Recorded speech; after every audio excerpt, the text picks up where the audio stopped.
Um, yeah, we're live, guys. Hey everybody, welcome to the new revamped version of the Stone Gauntlet. Uh, Yes, hello. Oh, if you are watching this on the podcast and YouTube and you're wondering where the fuck Crook and Murder have gone, we will be back next week. This is our bridge episode. If you're listening to this on Spotify, um, it's stick around for the next episode of Crook and Murder because it's going to be a doozy. And today, though, is going to be far more of a nerd focused podcast where we talk about things from different categories. We're going to be touching upon video games, uh, brought to you by yours truly. We're going to be touching upon movies and TV, brought to you by Micah. And we're going to be hello.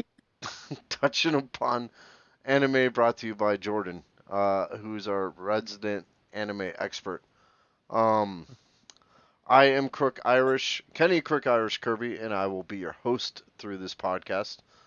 Today I am joined by Jordan Rabble. What's up, people? Yeah. Oh, can you hear me? We can hear you. Oh, good. Okay, it wasn't showing up in stream. Yeah, I'm Jordan, otherwise known as Rabble, and I'll be your anime expert today, if you can call me that. But yeah, I'm looking forward to it. We are also joined by my nephew Micah Spider Dude. Hello, everybody. And yeah, I'm here. It's going to be fun. You sure are. Um, so, having known what our podcast is about, I think we're just going to dive right into it. Very clearly, the biggest thing that happened this year was the video game, or the biggest thing that happened this month was the video game awards. Some of them I'm like, I'm cool with. Some of them I'm like, maybe it could have been better in this area. But we're gonna go through some of the handpicked ones that we're gonna discuss, the bigger ones, and yeah, we're just gonna start it off with the best art direction was Elden Ring. He won that. The game won that. Uh, its contenders were God of War, Horizon, Scorn, and Stray. I personally think the only real person that could have, or the only real game that could have given Elden Ring a run for its money, was God of War. And I know I might piss off a lot of fucking cat owners with that. What? Yeah, What? I think it's the looking at the lineup here is pretty interesting. I mean, Scorn, like, I can see why it made it on the list. But oh man, that game. I don't know if you guys have seen anything from it, but insane. Just if you want to play just a crazy survival horror, definitely on there. But I mean the art, I guess it's pretty good, but yeah, nothing compared to God of War or Elden Ring. I feel So I feel like with a lot of these lists, it's like 2022 was just such a shite year for video games, and so they had to just put stuff on there. yeah, It Yeah. you'll see that coming up with some of the other topics. Did you have something to add, Micah? I mean, the only game I actually played was Elden Ring, but I have to do agree that with the God of War being like the next to Elden Ring, because I've seen a lot of good things about it. And me playing Elden Ring, it does also look really good. So, I mean, for me personally, and my taste of games, it's a hard one between God of War and Elden Ring because both of them were fucking amazing games. And Elden Ring, like I poured roughly 300 plus hours into that thing. And God of War, I'm still playing through, and I play it every morning just because it's fucking like that good. It's a great wake up game. he also got into like the full teacher mode to teach a lot of people how to play Elden Ring. Oh yeah, I literally dragged people through Elden Ring. I pulled my dad through it. I taught my brother up to a point, and then it was like, you go learn the rest of the shit yourself. Uh, so And then he I'm told hearing me to biased screw here. it and look for somebody else. I am slightly biased. towards this list, and you'll definitely see it more towards the end. Um, the best game direction also Elden Ring, and I could see that. Its contenders were Horizon Forbidden West, Immortality, God of War, and Stray. Um, I felt like I've played bits of God of War. I've played all of Horizon Forbidden West, and I played the shit out of Elden Ring. I don't feel like Horizon Forbidden West had the same fucking like direction that Elden Ring and God of War has. Like those two games, it got Elden Ring's direction is essentially get lost but have fun doing it. God of War is like it just rips you along on this emotional journey, and Horizon Forbidden West is like reading fucking War and Peace. Only occasionally you get to fight dinosaurs. Like it was too fucking much talking, and so I could definitely see why that one lost. But once again, we're up against Elden Ring and God of War, and clearly the better one is Elden Ring in my opinion. Alright. Yeah, I think when it comes to Elden Ring, when we talk about real like a director directing like the game essentially, is you have an open world game that I mean I think the first 3 days Elden Ring was out, I think that's all I played, right? Like wake up, play. It sucks you in. The direction is just perfect. So it definitely deserved it. You know, having a good story does not always mean good direction, right? I Yeah, do agree. I mean that's a good point. Like you could have a great story wrapped up in about 60 hours of bullshit, which is what Horizon Forbidden West accomplished. You know, Yeah, yeah, like fighting dinosaurs is fucking amazing, but then you have to talk to everybody for like fucking 40 minutes per person. And yeah. eventually it's like this is too goddamn much. I'm not playing Mass Effect, you know? Hey, hey, hey, The hey. Okay, we don't gotta go there now. No, because Mass Effect is that type of game where your Yeah. choices matter, you make decisions, you're supposed to talk to people in that game. Okay. Oh, I thought you meant like Mass Effect had too much talking, and I was about to say like, come on now. So okay, cool. But I didn't buy Horizon Forbidden West to talk to the entire planet. I bought Horizon Forbidden West to fight mechanical dinosaurs. Did it get to the Yeah. point where you started talking to dinosaurs?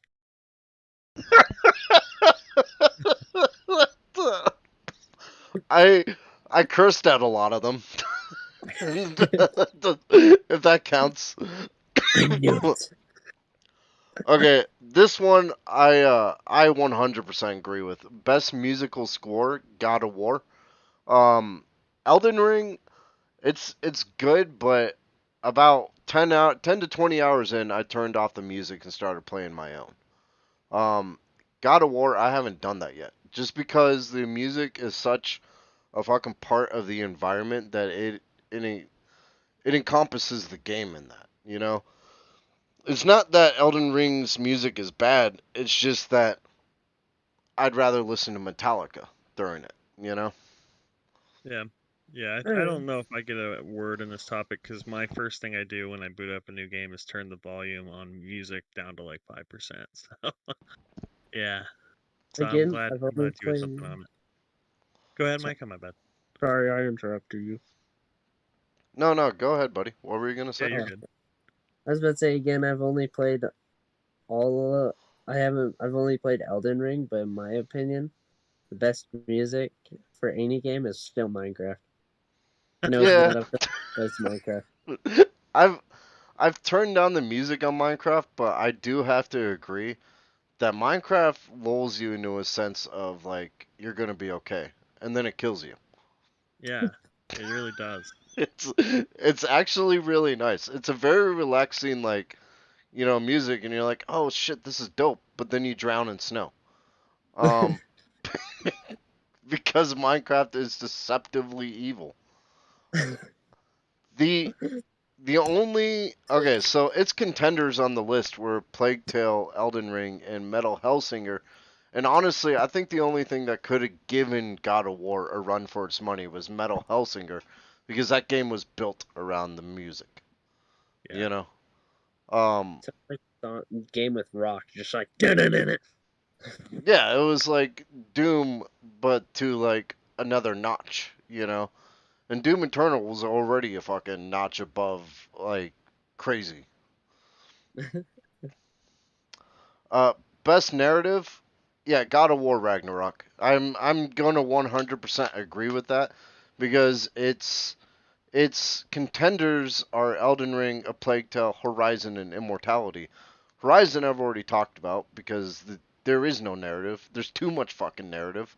It's like watching the 9 Lord of the Rings films 5 times in a row. You know, Oh no. it's like the first time is fine, it's great, but by the fourth time you're like, shut the fuck up. Then it Um, gets to the point where you're talking to dinosaurs and they're talking back. yeah, and Yo, Elden Ring. Sorry, go on, Jordan. no, I was actually gonna ask. Maybe I'm the odd one out here. What in the world is immortality? I don't Don't know. worry. Okay, I just looked it up, and I still don't actually know from looking it up. So okay, well, I mean that's okay. If none of us know, then I don't feel so bad about not knowing about it now. Okay.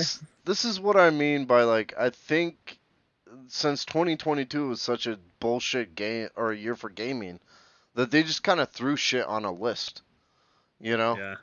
And I could be wrong here, guys. crookirish.studios@gmail.com. Correct us if you want to let us know what Immortality is about. A Plague Tale probably could have contended with it. I never really got sucked into the first one. I think you did though, Jordan, right? No, sadly not. It's been on my list. All my friends have said it's amazing, but it's been kind of like that single player game looming in the back of my mind that I just haven't sat down and played yet. That's fair. Yeah, I mean that's like I had the same thing and I picked up a Plague Tale one time and I was just like I can't get into it. I don't know what it is. It feels like the same thing with Hellblade or whatever that came out for the Xbox where everyone's like this is amazing. But then I pick it up and I'm like, well, where's the upgrades? Where's the sense of progression? Yeah. Um, and for me, a game's got to have that. Yeah. Elden Ring had no narrative. Yeah, So, that Yes. I was about to ask about that. Like, how did Elden Ring get up there with no narrative? Because I was Well, like, doesn't it have less narrative than anything?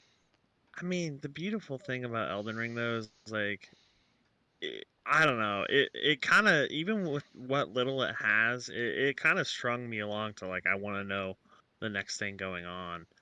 So I don't, that's kind of direction though, isn't it? So yeah, uh, I'm not sure. I mean, here's the thing: like Elden Ring's narrative, like its world, and it told its stories through the world, which was dope, and it encouraged people like me to go out and watch YouTube videos to figure out what the fuck is going on, like what happened to Caelid, you know, or the Night City. But some people might look at that and be like, I don't want to put in that work, you know? Mhm. So, Sadly, this might make a lot of people hate me, but like, even though Elden's Ring's the only game I've played on so far through the list, me personally, I was bored with it because and I'm more of like an action-packed, quick pace. Like Sonic Frontiers, I love because it's quicker. and Elden Ring, that's no, go on. Elden Ring just felt slow to me. So That's okay because that's your choice of gaming, right? Yeah. And that's like that's nothing to be ashamed of. People can like Elden Ring, people can hate Elden Ring, people can like Sonic, people can hate Sonic, you know? But well, I liked Elden Ring. It's just it was not my type of game. yeah, and you're entitled to that opinion. Like, Yeah. uh, if a game doesn't like pull you in personally, that's nothing against like you as a person, you know. It's the same thing with the Plague Tale. I never got sucked into a Plague Tale, but half the rules tell me that it's a great game, you know. Hmm. Yeah. Hmm. Uh, best performance, God of War, Christopher Judge is the winner there, and I 100% agree with that because nobody says boy like Christopher Judge does. Like he fucking nailed it as Kratos. His delivery of his lines, uh, coupled with the scenes where he's like very clearly vulnerable because he no longer has to just watch out for himself. Now he has to watch out for his kid, and it fucking the way he delivers it makes you feel like you're right there with Kratos, being like, "What the fuck is Artreus doing? You know, is he going to get himself killed?" Um, so I agree with that. Best performance easily. I think I was very happy when I caught the last part of his speech at the beginning of the Game Awards show. Yeah, I'm with you there. I actually didn't realize that he hasn't always been the voice actor of Kratos too. He replaced the other one in 2018 God of War. So I guess the first game, right? The before Ragnarok. Yeah, the 2018 was the reboot, and I think what they were going for a older, more vulnerable Kratos. You know, Yeah, and they needed someone that can deliver that performance. And Christopher Judge knocked it out of the fucking park. You know, no longer is he like this rage heavy fucking god that wants to kill everybody. He's somebody that wants to put that aside and live a peaceful life, but is pulled into the realm of danger by the gods themselves in the Norse realms that he lives in. You know? I yeah. always love. Oh, sorry. No. I just yeah. Go ahead, Micah. Oh, I do agree. Like I've seen a couple scenes where it's like that, and it does fit well with the character. And I love voice actors who put themselves to the character. Like, I think that's really amazing on what people will do when they get like their right character. Yeah, So, because they represent the character. And mm-hmm, like half a good game with voice acting is the fucking voice actor. You know, mm-hmm. um, going up against Ashley Birch, I think she did a fine job in Horizon, but she had far too much just shit to say. Um, Charlotte McBurney of Plague Tale, we've talked about that. Nobody knows what immortality is. The only other one that I can like say would go up against him is Sonny Sojek in God of War, and I believe he plays Artreus, which he also does a phenomenal job portraying Kratos or Kratos' son. You know. Yeah. Mm-hmm. And now here's where we're gonna lose viewers. Um, best debut indie game, Stray. Uh, has anybody here played Stray? No. So I played very little of it, and honestly, I was just expecting a lot more. That's what I So feel like. I feel yeah, like it's just a game where you get to be a cat, which is fine and all. But if you're going up against the likes of Tunic and Neon White, like I think one of those should have taken the fucking top spot. yeah. I think the only reason Neon White probably lost is because of all the cringe that some of it has. But the gameplay is so good that like it's hard to. Yeah, I was kind of surprised when I saw that. And like not to mention Tunic itself is basically Legend of Zelda, but it requires you to figure more shit out. Like I love Tunic. I haven't completed it yet, but I still like playing it. You know, Yeah, versus a game where you get to be a cat for 6 hours. And that's kind of what I see when I look at Stray. Now, I could be wrong, and, I'd love to hear that, crookirish.studios@gmail.com, uh, but I personally think Tunic should have won that best debut indie game. yeah, yeah. I agree. I mean, and there's a lot of other. And like, it's funny. I actually just looked up Inscription because I was like, I could see Inscription being the best indie game there, but that came out in 2021, so that's why it's not there. Um, but yeah. No, I agree. I'm not. I don't really think Stray deserved that. I don't think they invented something new, right? So Yeah, and that's the thing. They didn't. Sorry, go on, Micah. Oh no, I was just saying, They because I've never played any of these games, so I have like no comment. Oh, try go. Neon White is awesome, and Vampire Survivors like has invented its own new genre. Essentially, it's very interesting. what is Vampire Survivors? So it's a roguelike game. It's weird to explain. I'm not a super huge fan of Vampire Survivors, but and I'm gonna make sure that I am talking about the right game really quick. So give me 1 second. Um, but like it essentially is like a top down, and it you like essentially it's like wave defense. And yeah, it is the game I'm thinking of. It's wave defense, and then like at the end of every wave you pick out a new power, and then you're trying to like synergize power. So it's essentially just a roguelike game. But it's you'll hear this whole quote unquote survivors genre now, and so there's so many people copying its like formula. It's really interesting. So it invented its own roguelike, which Kind of. is It's $4. So I mean, you really can't beat it. guys, that's $4. $4, go, well spent. Go buy it. Yeah. Um, well, what were you gonna say, Micah? I just said okay. Okay. Good to know. Um, Like say up until like maybe like from my roads until like the mobile games, I know none of these. So That's all right. That's all right. that's I'm just that's okay because you're gonna carry us through Marvel Snap because we don't. I don't know Marvel Snap, but you do. Spoiler alert. like a whole YouTuber description of it. Like, hey, check out this game. Best indie game, we got Stray again. And that's up against the likes of Cult of the Lamb, which I fucking loved. It's like the first game to come out that was just like, hey, be a demon and have fun with it. Start a cult.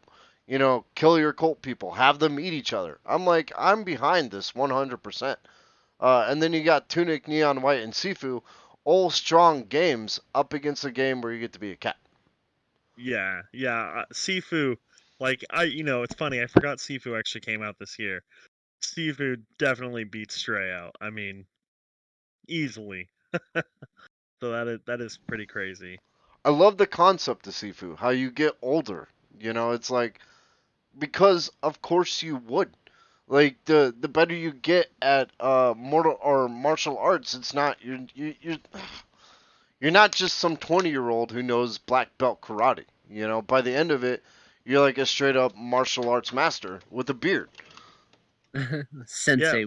Have you played Sifu yet, Kirby? I haven't, but I have it on my wish list of PlayStation games. Yeah, because it's interesting. Essentially, you get older every time you die, and you get more powerful every time you die. So it's like, it, essentially, if you're really good at the game, it's like beating Elden Ring as like a level one, right? Like, so if you can beat the whole game as the first age, like you're essentially mastered it. It's a cool game. That's kind of sick. So the game gets easier every time you die. So it you get more powerful, but your health becomes less as you become an older person. But like you're also like when you're old, you like one shot enemies. But when you get to the bosses, that's when the bosses you can't really just one shot. And so you do have to like master the patterns going on. Now, what type of bosses are we talking here? Is this like Metroid bosses, or are they like Metroid slash Elden Ring bosses, or are they more like normalized bosses? I would compare them more to like Elden Ring. Like they have a pattern. They some of them are a little bit more considered could be cheap. Some of them are more, weapon friendly. I definitely wouldn't compare it to Metroid. It's definitely more Elden Ring-ish because just the nature of the game is more Elden Ring-ish. All right, Micah, this is your time to shine. Best mobile game, Marvel Snap, go. I definitely suggest it. That's the thing. Because Marvel Snap is like, it's like, how do I explain it? It's a card game. Like, it's a card game that you use characters to battle another person in different worlds, and those different worlds will like affect, because there's like 3 rows, and it's like really interesting because when you place a card down in that row, it'll have like special thing that'll affect the cards or help the cards. But the cards also have their things. Like my favorite 2 cards is Jessica Jones, which if you place her down an area and you place another card in a different area, she will get +4 damage, which is awesome. So that means it gives her like 8 damage and it affects a lot to help you win. And then I also love the Sentinel, which when you place one down, another one will go straight to back to your deck. So you could probably place like 10 of these Sentinels down. How much of a But pay to win game is it? Yeah. it's not really a pay to win game because how do I explain it? I think because there's kind of like a battle pass that will give you cards, but there's also the paid battle pass you can get, but it doesn't really matter. Like you can get different versions of the cards. Like if you get like Jessica Jones, you could probably get like a baby version or a mecha version, like different cards, and it'll give you cards that you need to beat the game. So Well, beat the is other this person. is this game PvP, or like are you playing against other people? Is it kind of like Hearthstone? You, I don't know what Hearthstone is, but you battle against other people. I think that's my best guess. Okay. But it's a card game where you just place the cards down and they place a card down. There's a thing where you can actually kind of challenge people. I normally start off with the challenge because it automatically scares the person. They're like, "Oh shoot, this guy's prepared." But I definitely suggest it. Like, I believe the first cards it gives you is Hawkeye. I started out with Hawkeye, Iron Man, and Hulk, and then each round it gives you the amount of things you can have. There's 6 rounds, so like Hulk is a 6 character, so he can only be played on the 6th round. Well, like Hawkeye, he can since he's 1, he can be played on the 1st round, but each card has their own special ability. Okay. And like occasionally you'll make it so the worlds will actually make it so you can get up to like Hulk pretty quickly and all that. So Have you played any other games on the list? um I played Apex Legends, Diablo, Wait, Diablo and like mobile? Yeah. yeah, Talk about a and it fucking dumpster fire. Yeah. yeah. Like, Very sad. how did that even end up on here? It's like I was sitting there and it's the same thing, right? I was going through the winners on IGN's list, and one of them was like best community support, and it was like Fortnite was on the list, and I'm like, who made this? Because I'll tell you what, when I traveled across the country, guys, all my friends and all my family came out of the woodwork to help me out across the country, and it was a beautiful, eye-opening, uplifting experience. And I even, told my cousin Sean, I'm like, you guys helping me this much has restored my faith in humanity. And then I get home and my friends introduce me to fucking Fortnite, and a week later that was gone. because, because the community of Fortnite are fucking dicks. And it's the same, like, who put this list together? Like, how did Diablo Immortal end up on the best mobile games unless there was literally no other good mobile game to throw on there? I mean, I I think would very much disagree with the whole there being no other good mobile game. So I ran into a lot, in my opinion, at least. I think this list is all based upon how many players it actually has, and of course, a Diablo title is going to bring a lot of players. And Yeah. it's also just, I mean, it's a AAA mobile game, right? I guess if you can call it that.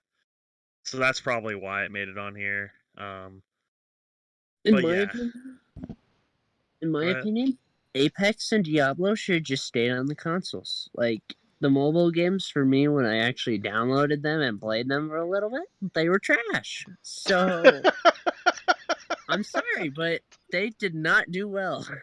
Dude, okay, I will agree with you on this. I don't play Apex Legends, but I play the shit out of Diablo. I played Diablo 2. I played Diablo 3. I probably put more time of my life into Diablo 3 than any other game on the planet. Um, but I'm not gonna download Diablo Immortal.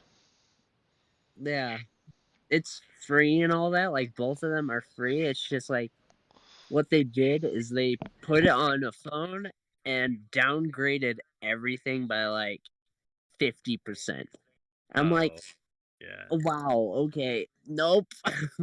Well, and the really big problem actually is that, well, and I can speak for Diablo Immortal, is Diablo Immortal, you have to, like, it's free to play, but you need, I'm doing air quotes by the nobody can see me, but it's free to play, but you literally have to spend money to actually do like in-game content. So it's not free, right? Which is a huge issue with today's climate with mobile games.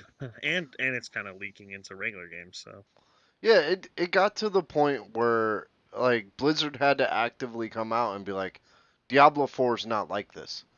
Like, yeah. if your own company is decrying your fucking game, maybe fix the fucking game. Um, Like, although, like, the only game, in my opinion, that would kind of come close to Marvel Snap is Jensen Impact. Because Yeah. I've never played it, but I just know everybody loved that. Like I've heard so many things about it that everybody was like, "Play Jensen Impact. It's good enough to play."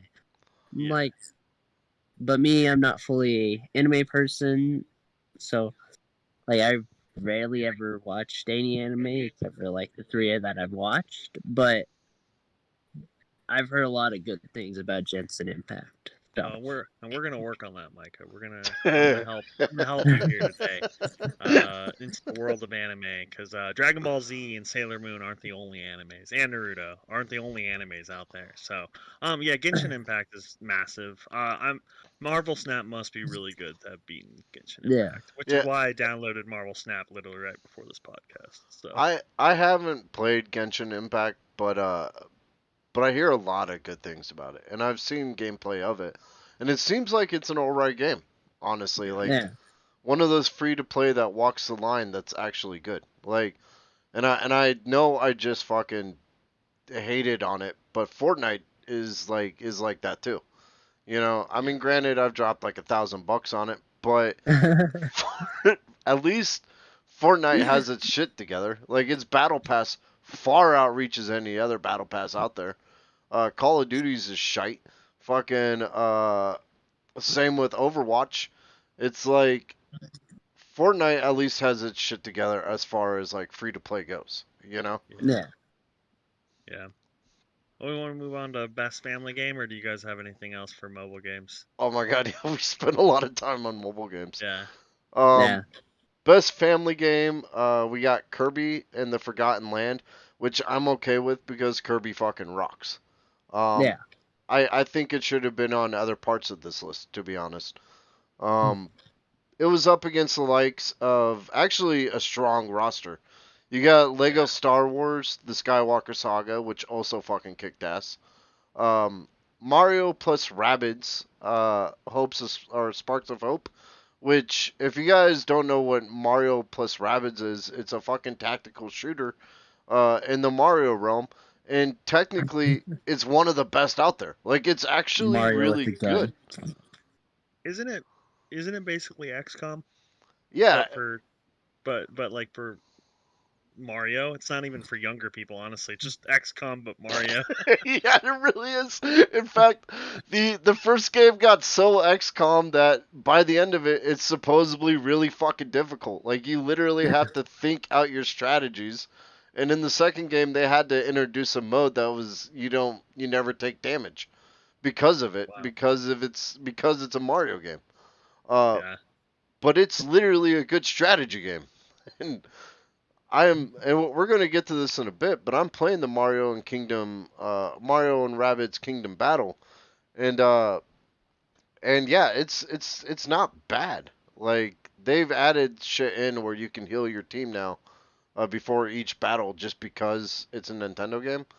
But yeah, you gotta think shit through. It is XCOM Yeah. I don't know. minus Pretty neat. minus the spiral that XCOM can send you down if like one of your units dies. You know. Yeah. Yeah.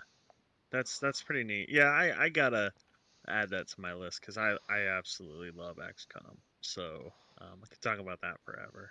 I'll probably add Mario plus Rabbids to my list too because it does sound interesting. I've also seen a couple things of it, so Yeah. And it's up against Splatoon 3. I'm not a Splatoon player. I don't get the appeal of it. Um, do you guys play it?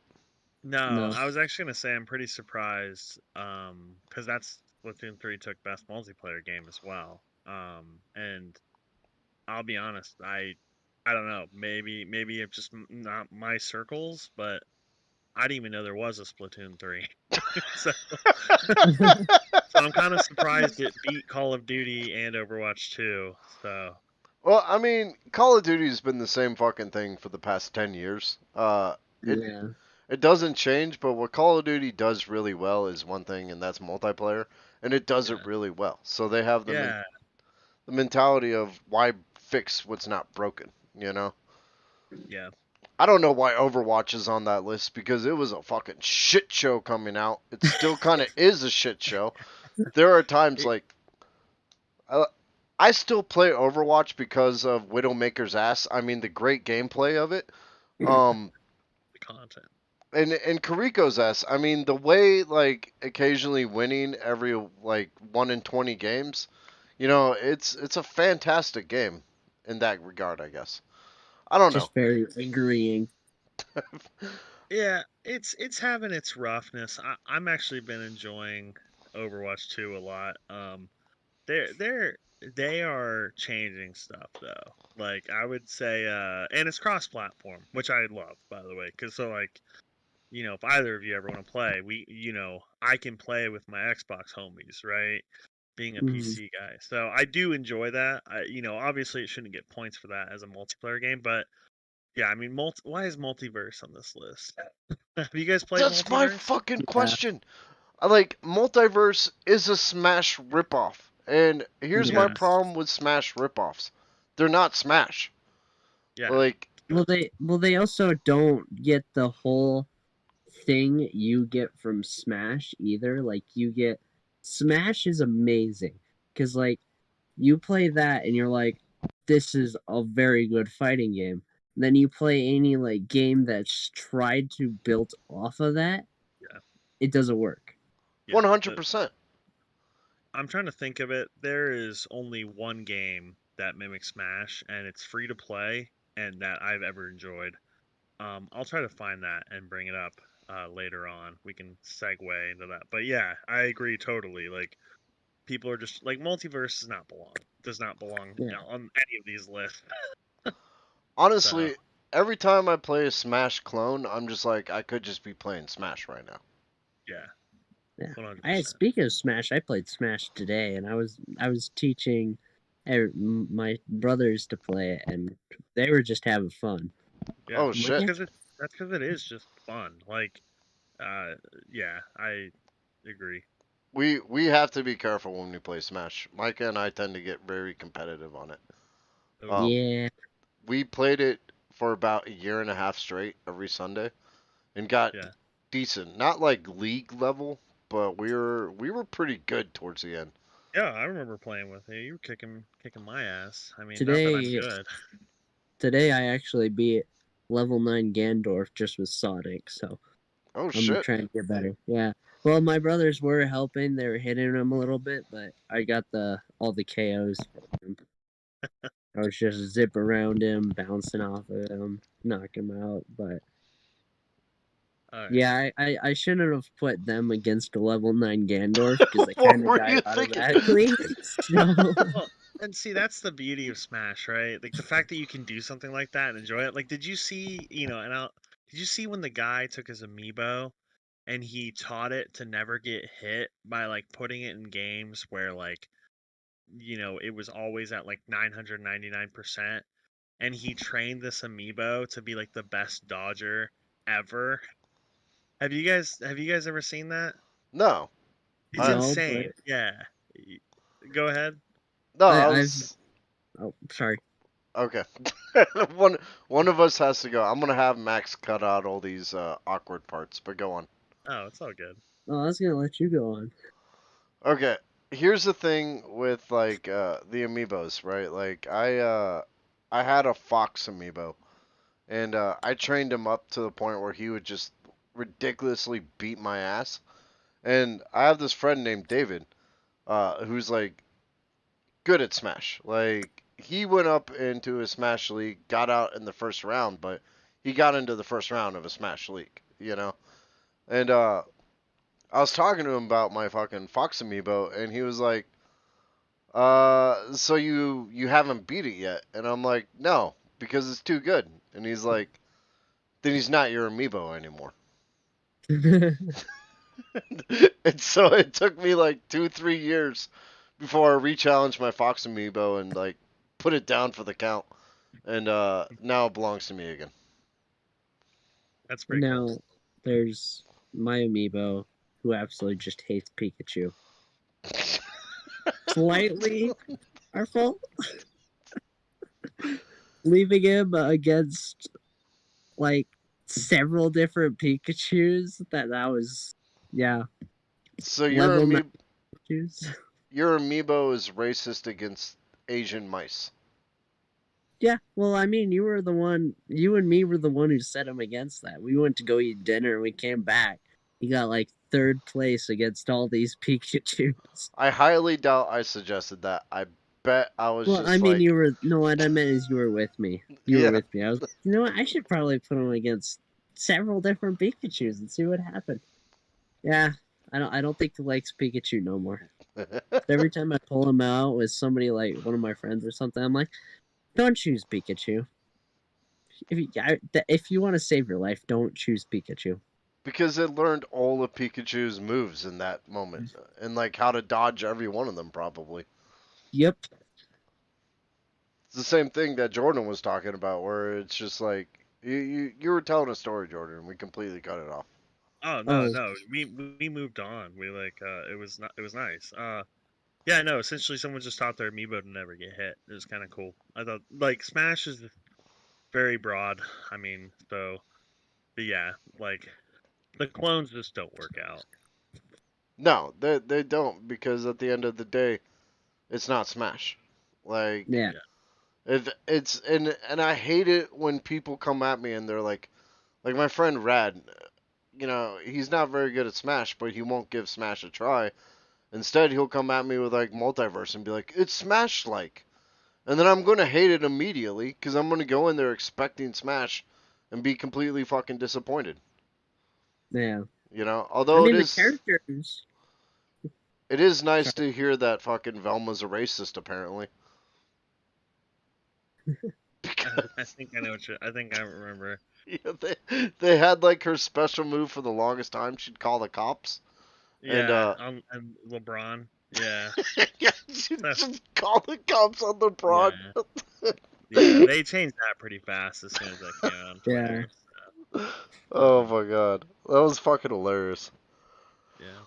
I mean, I'd say I like the characters for Multiverse. Those are actually interesting characters to put into a game like that, like Batman versus Bugs Bunny or Superman versus Jake. That it's just like interesting combos with those characters. It's like And the only thing I liked about Multiverse. and that's the thing. Like, I'd love to play Arya Stark. You know, put her in Smash. Yeah.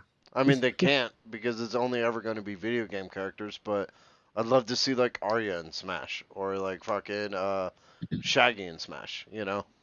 Yeah. Yeah. I Uh mean, technically now they're video game characters because of the multiverse. You could just steal them from multiverse. Like, just yank Shaggy and put him there. Just be like, hey, multiverse, you don't get it no more.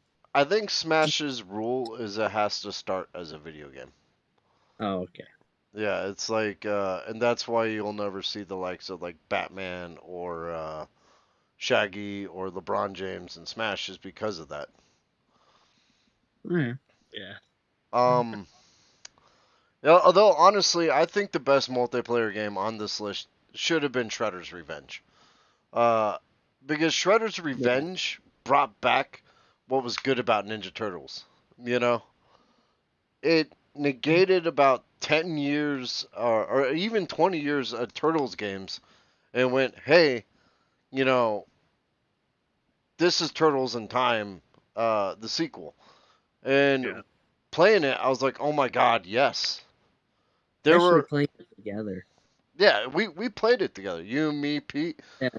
Like, going through that, I was like, oh, I had him as a toy. You know, they brought up obscure references from the Turtles past, and I was like, this game fucking kicks ass. I But definitely enjoyed it because, like, I love Leonardo and just being able to play him in, like, a game like that. Like, I love playing, like, the old arcade ones. Like, whenever I went to, uh, I forgot the pizza place, but they used to always have a Ninja Turtle arcade game. And I'm like, I'm playing this. And just seeing this going on to Xbox, I was like, oh, like finding an app now that I found an app I can play like games on my phone. I'm actually able to play Shredder's Revenge on my phone. I'm also enjoying that wait, you seeing. can So play Shredder's Revenge on your phone? yeah, there's this Xbox app that gives you access to play any Xbox game. Like if I have a controller, I could play Halo on it. It's just gonna be very very slow, but Oh yeah, with the XCloud or whatever. yeah. All So right. So moving on, best ongoing game, Final Fantasy 14 Online.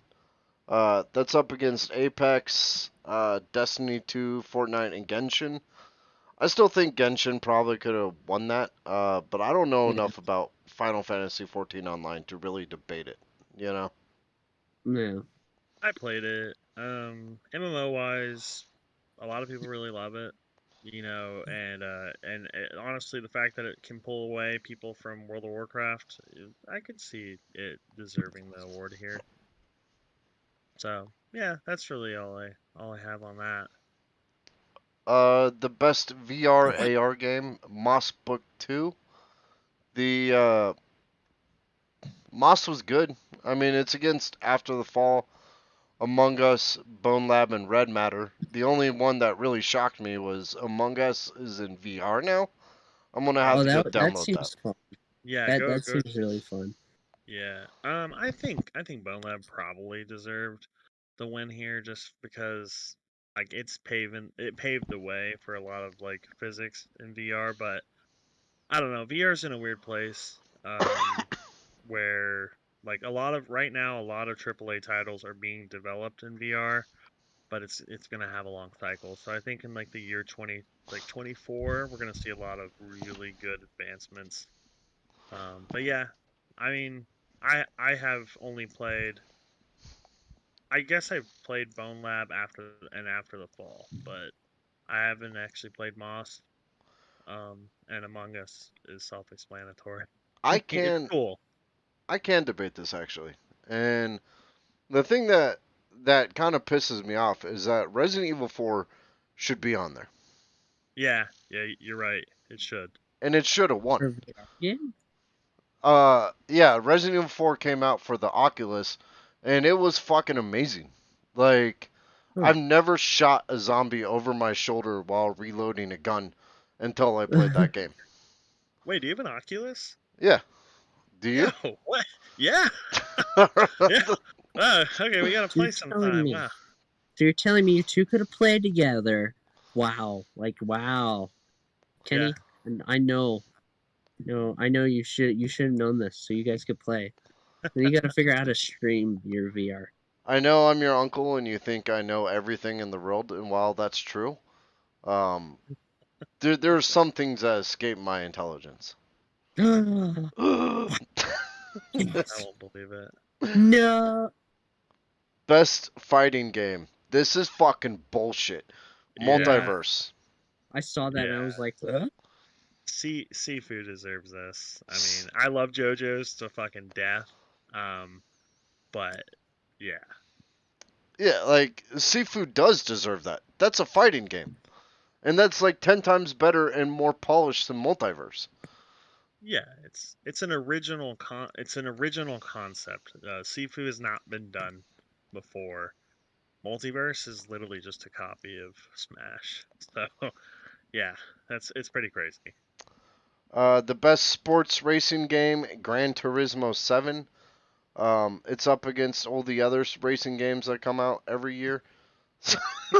So, Well, except like, for Ollie Ollie World, which is a skateboarding game. I think Ollie Ollie World should have won simply because it's not a yearly release. Like, Yeah, they have NBA 2K23 on there.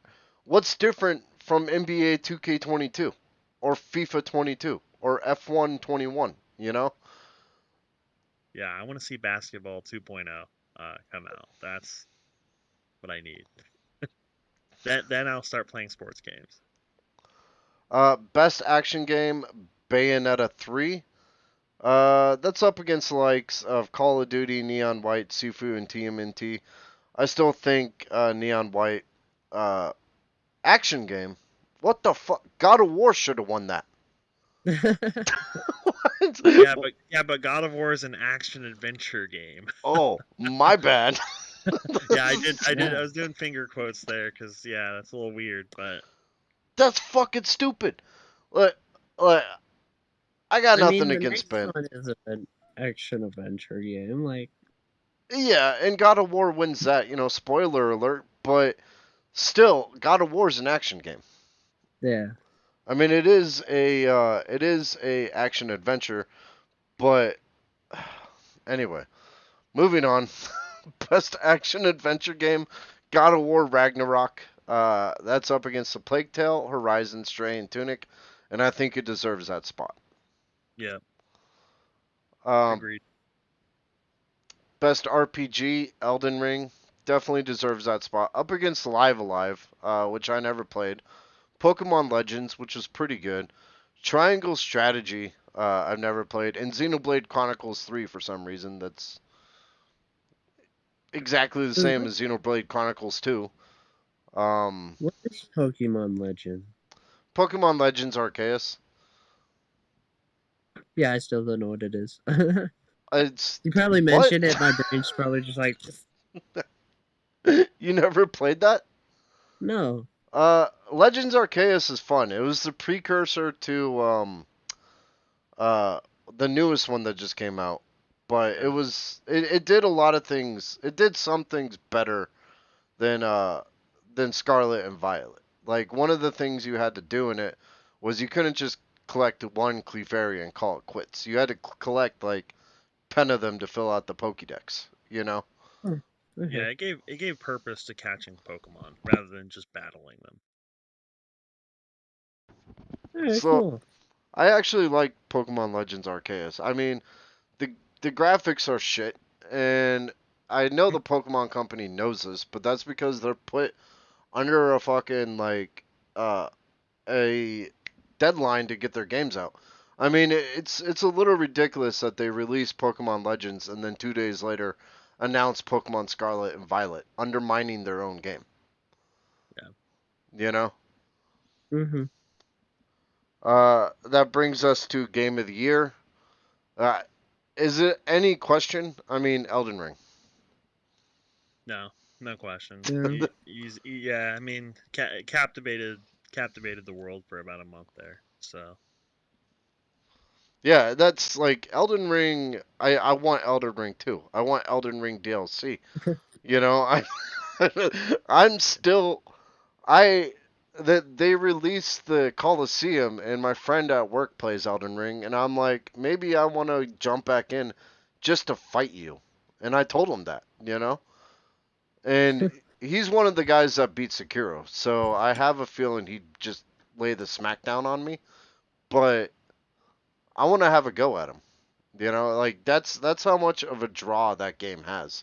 It deserves the best the game of the year, even up against God of War, which I think is a phenomenal fucking game. Uh, don't know why Xenoblade Chronicles is on there, or Stray, or Horizon Forbidden West, or A Plague Tale when you got the likes of Kirby releasing and uh, and all the other shit. You know, uh, Yeah. honestly, it 2022 hasn't been that great. I feel like all the good games got pushed back into Q1, Q2 of 2023.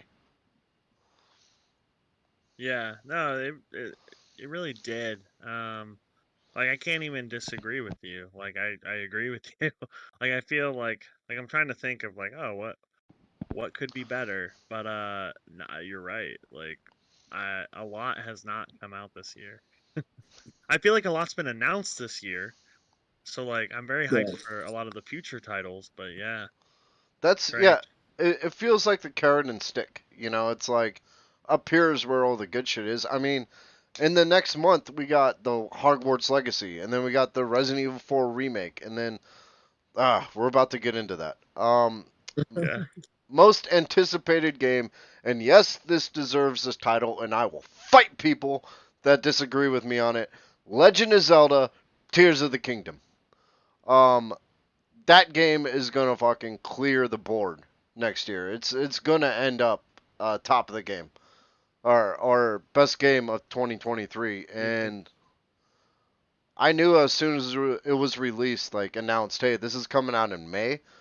I was like, there goes my entire fucking summer. Expected, very expected. Yeah, I mean with Breath of the Wild was so revolutionary, right? Uh that I completely see it being like if they do it right, it'll be game of the year for 2023.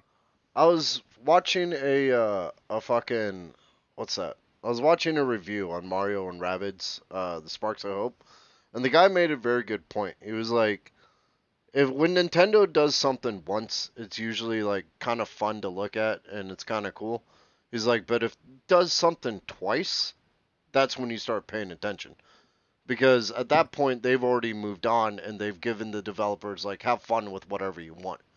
And shit gets wacky and a hell of a lot more fun. You know? And I agree with him on that. I think essentially Legend of Zelda Tears of the Kingdom is a direct sequel to Breath of the Wild, which hasn't really happened since like Majora's Mask. And look how off the fucking rails Majora's Mask went in such a great way. You know? I would like to just point out it was because of Breath of the Wild that I lost my uncle for a couple months. You make it sound way He sadder. just vanished. You really At did. first I thought you were gonna say like I lost my uncle in Breath of the Wild, like brought me, and then I was like, I realized like, oh, it's because they were playing Breath of the Wild. Yeah, he just disappeared. Never heard of him until like months later. He's like, "Hey, Micah, you want to play some Smash?" I'm like, "Oh, Look, you're back." I'm telling you this right now. Come May, you're not gonna see me until probably June 6th, and we're gonna talk about that here in a second. Yeah. That was up against the likes of Hogwarts Legacy dropping next month, Starfield dropping in Q1, Resident Evil 4 dropping in March, and Final Fantasy 16. All strong lineup, all great games. 2023 is looking way brighter than 2022 as far as the game Yeah, front goes. I'm So definitely excited for the Wolverine game and the Spider-Man 3 Oh for my me at least. god. Spider-Man 2's dropping. Fuck. Okay. Yes, sorry, I thought it was 3 because Miles Morales, but I forget it. mean, technically it's like 2.5, you know? Yeah, Because Miles Morales was like it's 2. Miles Morales was essentially 1.5 because it was a bit of a shorter game, but that Yeah, like the way those games are written, the link doesn't entirely matter because the impact of the game is phenomenal. You know, and the swinging is perfect. god damn, the web slinging hasn't been that good since the PS2 era of fucking And fighting Spider-Man. style. Those were also good. And which one? The fighting style too. Oh, I Those were know. like perfect.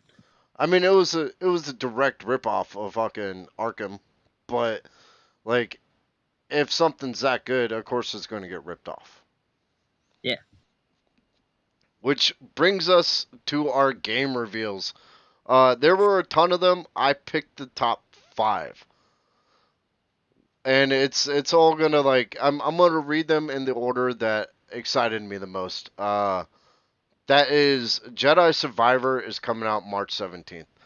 If you guys haven't played Jedi Fallen Order, go play it. It's Yeah, like I haven't. you haven't played it? No. Oh my god, it's fucking Dark Souls meets Star Wars. Uh, by the end of the game, you're a fucking mind over matter Jedi. You literally have to approach every single situation like a Jedi. Like think like, hey, I'm gonna stun this guy. I'm gonna pull this guy into a blaster bolt. I'm gonna throw that guy off the ledge. And it's so fun. Like it was so much fucking fun that I am 100% looking forward to Jedi Survivor 2. I've got it pre-ordered on my Xbox. Yeah, I'm hoping that they like the one thing I think Fallen Order suffered from was pacing. Um, but that's just my opinion, right? Like most people love it, just like Kirby. But like it really is a good, solid game. It kept me like honestly, I wanted to know more of the story before they actually fed it to me, and that's why I had an issue with the pacing. I was like, honestly, I don't want to go through all this pain and suffering of the Soul style. I wanna know more of the story. Like, so that's my only take on it. I am looking forward to the new one. It is like okay. I don't think they should have released Dathomir as quick as they did. I remember when they're like you can go through all these planets and Dathomir is one of them. And everyone's going to be like, yeah, let's go to Dathomir. You know, that's fucking Darth Maul's planet. The Night Sisters are there. Yeah. And then you get there and they just relentlessly beat your ass. Yes. And you're like, maybe I shouldn't have gone here, you know? Yeah. But It's like you're reading my mind. in the same token, though, if anybody knows our history of Dathomir, it's to be expected. Because the Night Sisters are no fucking joke. They can take Jedi. Yeah. And you got, like, the birthplace of Darth Maul is, like, literally the warrior race there. Um, okay. I totally geeked out over Jedi Survivor. The next one is a bit bigger because they haven't done a sequel to one of their games. But if you guys don't know Super Giant Games, look into them. I'm talking the likes of Bastion. I'm talking the likes of Transistor. I'm talking the Yes. likes of fucking like every one of their games are good. Yes. And then they released a title that you guys probably know called Hades. And guess what? Hades 2 just got announced. Uh, Never heard of Hades, Oh, so oh, Micah. Micah, we got some educating to do. I got you. I'm gonna end up just sharing my Steam account with you or something. You are missing out. Hades is fucking great. It's one of those like perfect pick up and play and put down games. And Yeah. each time you get slightly better, you know? It allows you to power up. It beats your ass, but it never puts you in a place where you feel like you can't get out of it. Yeah. Yeah. Hades is yeah. a perfect roguelike because no ma- it really it rewards you no matter what, which is nice. Like cuz a lot of roguelikes don't do that. But Hades does, and Hades has good witty like narrative and banner and dialogue. But it's also just fun. Like every weapon is so different. and then they have variations to every single weapon too. Like I think there's like 20 different ways to play that game, and then they add modifiers on top of it. Just yeah, Yeah. Hades 2 is gonna be really good. And that brings us to our next roguelike, which is getting the crossover that I never thought I wanted until they showed me it. Dead Cells is meeting Castlevania. And I fucking loved Dead Cells. Like I couldn't put down Dead Cells. Like I sat there for fucking hours just playing it on my Xbox. And then I bought it on my Switch so I could play it on my Switch as well. Um and the fact that they're introducing Castlevania to it is on another level. Like this is a game that came out 4 years ago and they're still fucking supporting it. Yeah. You know, it won best indie game when it first came out, and they're still releasing content from paid to free.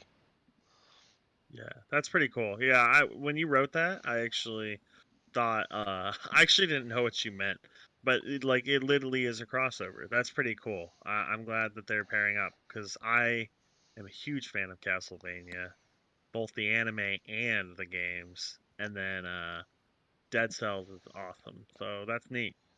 Yeah, the Castlevania anime I just started watching, and you know what? It's taken me by surprise. I've actually liked it. Very good. It's they even kind of throw in a way to introduce a bit of the bestiary, which is my favorite part of the Castlevania games. I like reading up on the monsters, how they're made, where they came from, you know. Yeah. Oh, and apparently from the trailer, it looks like you get to play as Alucard in one of the Belmonts, which would be Hmm. fucking sick. Okay, Yeah. this one is it's on my radar in a big way. Um, I said that I put more time of my life into Diablo 3 than I ever care to admit. I'm talking like weeks, months into Diablo 3 of in-game time. I know, like to the typical WoW player, that's basically nothing, but to me, that's a huge amount of game time. Diablo 4 got announced for June 6th, and from what I'm hearing, it's gonna rock our socks. Like I've been Oh, I reading, have socks in my socks. it's gonna grab your socks, Micah, and it's gonna put fucking rocks in them, and you're gonna have to walk No. around on it Yeah. because until you beat off the demons of hell, that's gonna happen. Wait, Micah, actually, this is a really good question. Have you played Diablo 2 or Diablo 3? Whenever Kenny drags me into it. Okay, but I'm actually Diablo 2 was a huge part of my childhood. And then when Diablo 3 came out, I just finished college. I think no, it was literally like my third year of college, but I was back for summer break, and I think that month that it came out, I literally switched my sleep schedule. I was waking up at 6 p.m. and playing Diablo until like 2 p.m. like noon the next day, and then sleeping and then waking up again. And that was the cycle. It was disgusting, but I mean, And Diablo 3 was just so good. keep in mind, guys, like this is when Diablo 3 was shitty. It's just, it's just Yeah. like Diablo 3's release schedule was it dropped on the PC to a complete like dumpster fire, but it was still a good game. Oh, so yeah, still good food. And Yeah. then they fixed everything for the console, and only for the console, and pissed off the PC players. So they had to go back and fix everything for the PC, and now Diablo 3 is like just this mammoth of a game. Um, they didn't even add like adventure mode till like 2 3 years in. You Oh know, yeah. after the release of the console, after like a year or two after the console release. Because I remember playing my sorceress through normal, through hard, through ultra hard because I couldn't stop playing the fucking game. And then they were like, "Oh, here's adventure mode. You can go do other shit." And I'm like, "Oh, perfect." You know? Yeah, more reason to actually play. So Oh man, so that's coming out June 6th. If you haven't played Diablo, 3, do so. I highly recommend it. It's easily one of my top 5 games of all time. Followed only by my top announcement, and this is huge in so many different ways. One of them is that how do I even begin? You know, uh, I think I'm gonna start here. Batman games used to suck dick, like real bad, and they would they would release these Batman games, and people would play them, and they'd be like, okay, that was all right, I guess. Hooray, I'm fucking Michael Keaton. But then Rocksteady stepped into the scene and was like, hold the fucking beer. I'm going to show you how to make a goddamn Batman game. And released Arkham Asylum. Followed by Arkham City, which was somehow better. Followed by Arkham Knight, which was controversial, but I loved it. And the ending to Arkham Knight, if you manage to complete every side quest in the game, Bruce Wayne walks into the mansion and tells Alfred to initiate the Nightfall Protocol and blows him and Alfred up. And it's left right there, did Batman survive or not? And Rocksteady never fucking answered it till like 5 years later with Sefton Hill, the creative director of Arkham Knight and the Arkham series, came on and was like, and asked me anything on Reddit, said that Batman, even when the chips were down, still found a way out, accidentally answering that Batman was alive. Well, during the Game Awards, they revealed the trailer for the Suicide Squad, where they're kind of in a Batman museum, and it shows Batman fucking drop down, and he says, "I am the darkness, I am the night, I am Batman." And right there, it's like, oh shit, he's alive. But let me tell you something else. The reason why this is fucking great is because this is Kevin Conroy's last performance as Batman. Mm-hmm. And anybody out there who doesn't think fucking Kevin Conroy is the de facto Batman in this universe, I will fucking fight you. I will join this killing. I have no stand in this, so I just agree. He Kevin Conroy unfortunately passed away this month, and we lost Ah, one of the Mm. best Batman voice actors that ever existed. The Batman that a lot of Batmans are based off of, and his last performance is going to be in the upcoming Suicide Squad game, okay. which takes place after Arkham Knight. We Um, also wasn't didn't we also lose one of the Power Rangers voice Yeah, actors we along lost. with him? We didn't lose. We lost the Green Ranger, right? yeah, the Green best White one. Ranger. Yeah, We lost the suicide. fucking Green Ranger. He's suicided. Yeah, yeah, it's pretty sad. Oh, that's Hmm. horrible. And Aaron Carter. So I can no longer play Aaron Carter's house party and be happy.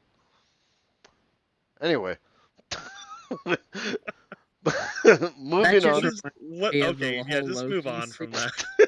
That reminded me of the whole Loki scene where it's like, yes, very sad. Anyways, Anyway, um, we're just gonna do a quick game of the month, guys. I just want to let you know I've been although playing Mario plus Rabbids Kingdom Battle.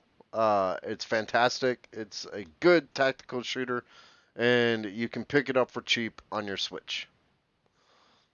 Do you guys have any games you've been playing? Oh man, I'm gonna hate myself for saying this, but I've been playing the new World of Warcraft expansion, and you know, anybody who plays WoW knows that it's like a drug. Uh, but like, it's pretty good. If anyone needs a reason to go try it out, this is your reason. Go try it out. See what you think. no, for What about me, you, Micah? it's between two mobile games. Sonic Forces. I'm very much enjoying that because I've gotten really good with Shadow, and then it's also Marvel Contest of Champions, and that is like a good game. It's kind of like an Injustice game, and it's got a good storyline to it. So Well, there you go, guys. Go check out WoW and or a mobile game. So when you put down WoW, you can pick up your phone at work. All right, so I'm gonna turn it over because this is Micah's section coming up. We're gonna talk about movies and TVs that are gonna be prominent within the next few months. But do I start talking now? Yeah, it's over to Yeah. you, buddy. Yeah. Um, for me, I'm going to talk about Sonic Prime, which is soon to come out, and I'm super excited for this. Like, because I'm a big Sonic fan. It's coming out December 15th, so this coming week actually.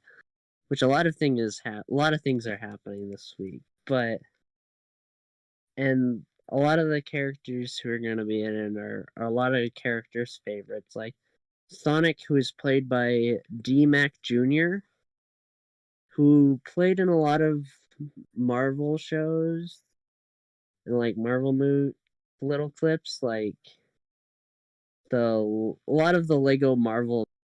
He played Thanos a lot, which is pretty interesting in my Wait, the opinion. shows or the games or both? The shows. Okay, Well, so maybe the game. I don't fully know. I didn't wait, fully like look you're into gonna that. have a guy who voiced Thanos voice Sonic? Yes. That is some serious Yeah. fucking like That's range. that's range. Yeah. Because you go from, I am inevitable to like, hey guys, Yeah. I'm Sonic. That's impressive. Yeah. Well, I mean, like, it's mainly like Lego, and the Marvel Battle World is like interesting because the Lego Marvel Avengers and the Marvel Battle World are supposed to be funny. So Thanos Scott's like this like higher, interesting voice compared to the actual Thanos. Shockingly, Hmm. and that's mainly because it's Lego. So wait, But is it a bit more of like a high pitched one? kind of. It's not Okay. really high pitched, but it's higher than his Thanos's normal voice.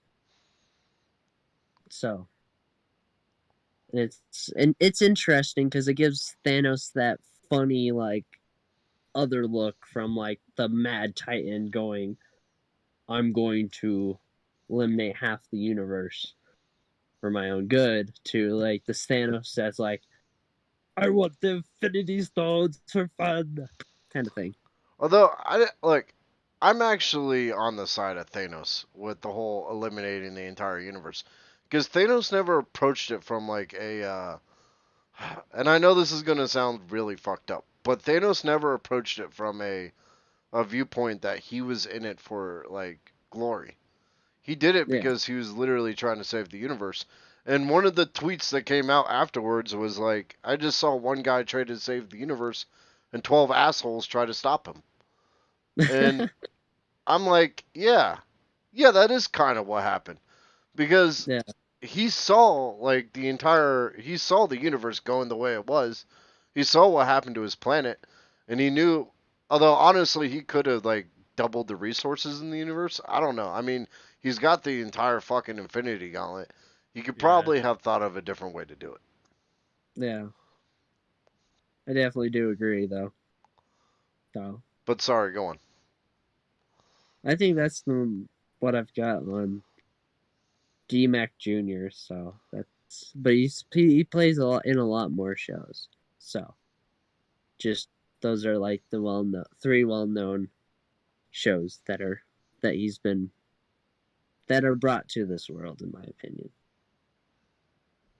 And then next we have Dr. Eggman as Brian Drummond, who actually played in Dino Trucks as Dozer, Geronimo Stilton, the series as Geronimo Stilton. Wait, He so played what are those? Dino Trucks is a kids show. It's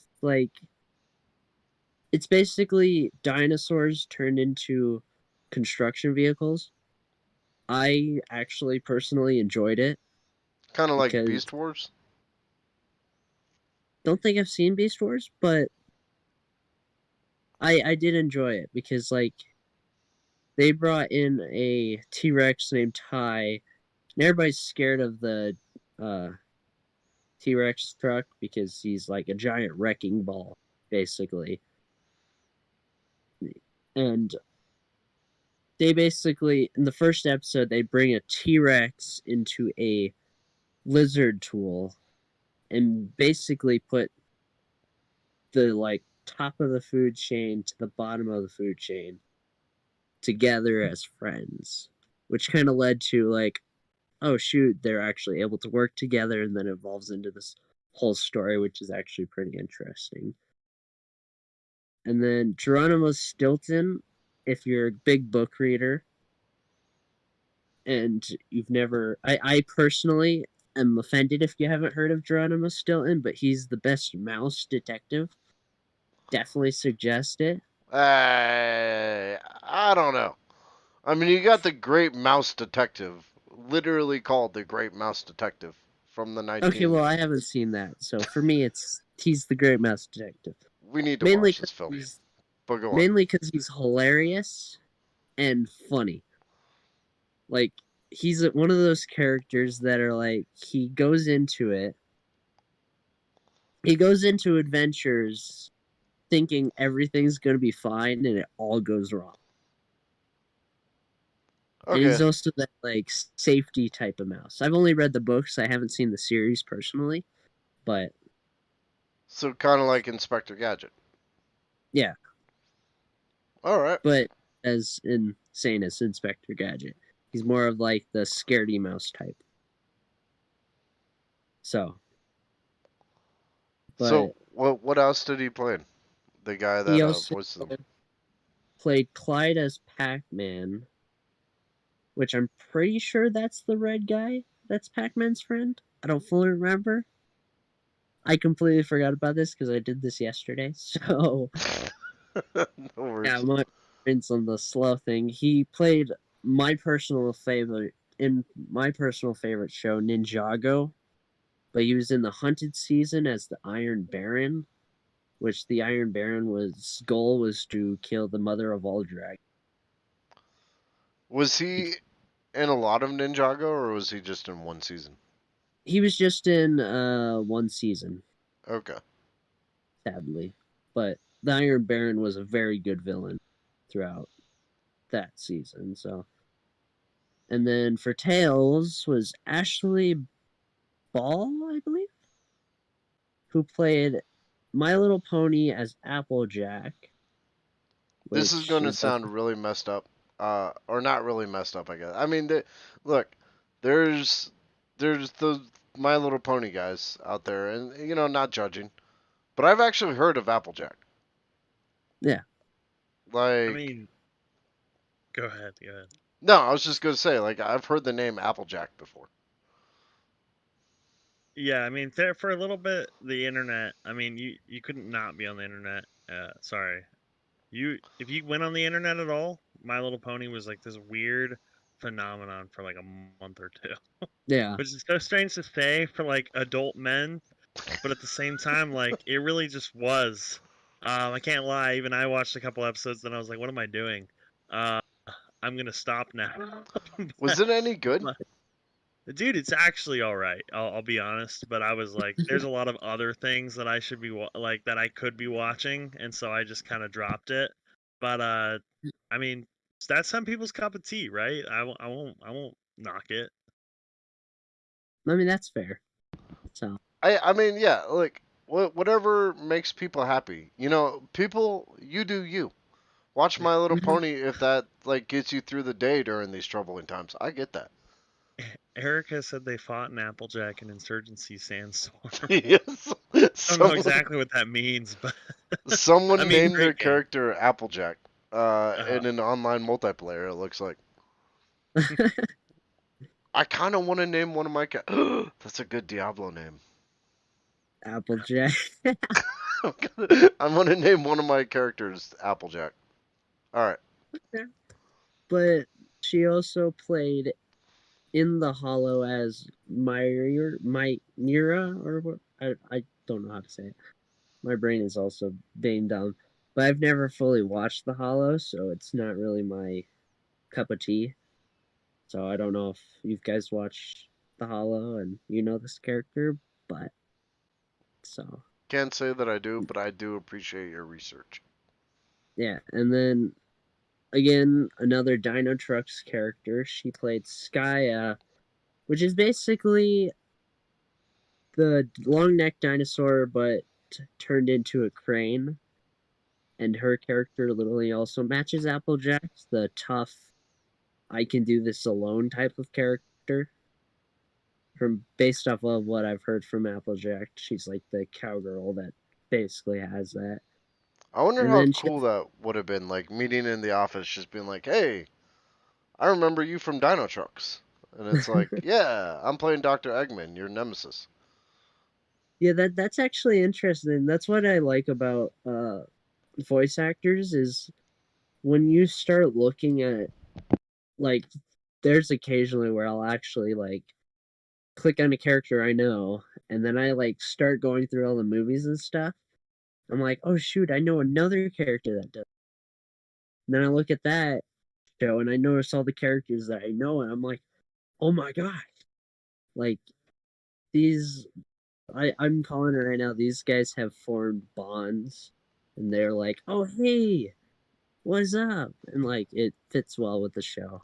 Yeah, you found So out that Samwise Gamgee played one of the Ninja Turtles, yeah. Sean I Astin.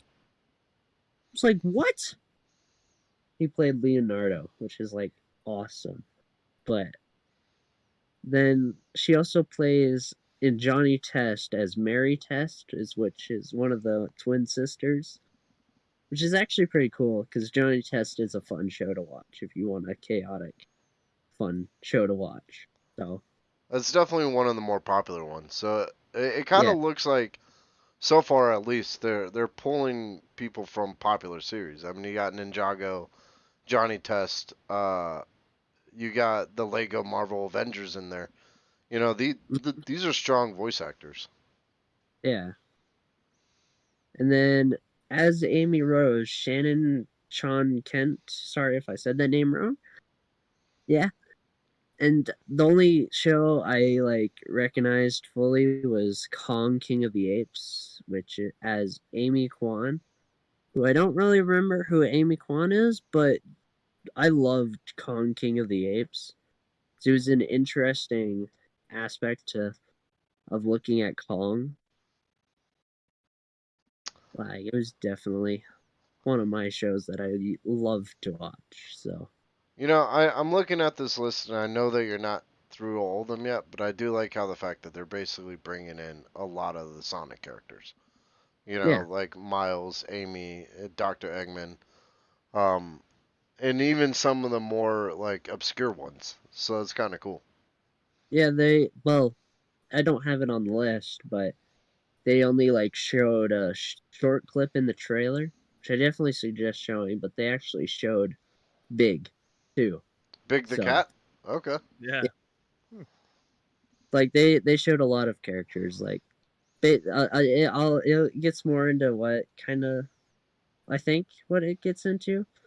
I'll explain that a little bit later because of how the storyline runs. But from what I've gotten at least, but and then we got Rogue the Bat as Kwazami Evans, who played in Pac-Man. I didn't fully get the name of the character, like Pac-Man the series, and then Hollow as Anisha, which I also, again, not my fully cup of tea. So, and then we got Knuckles as Adam Naroda. When I actually searched up this guy, it seemed like he had nothing. Like this is probably like his first time playing as in a show, at least I think. Because when I Jesus was searching, Christ. And they're giving him Knuckles? yeah, Like, he's got to have a hell of a fucking interview process if he's going to well, be I able mean, to pull well, I mean, Knuckles. hearing. Oh, sorry.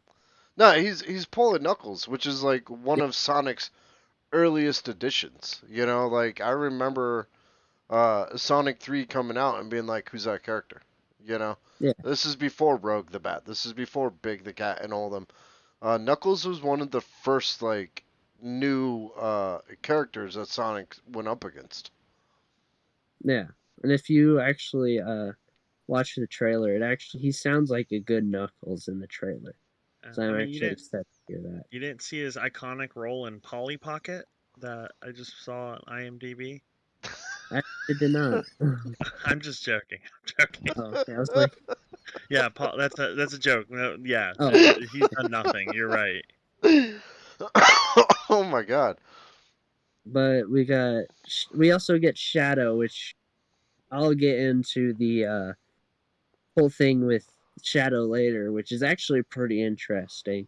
He's played by Ian Hallen, who played Ninjago as Achronix, which Achronix was an amazing villain for Ninjago.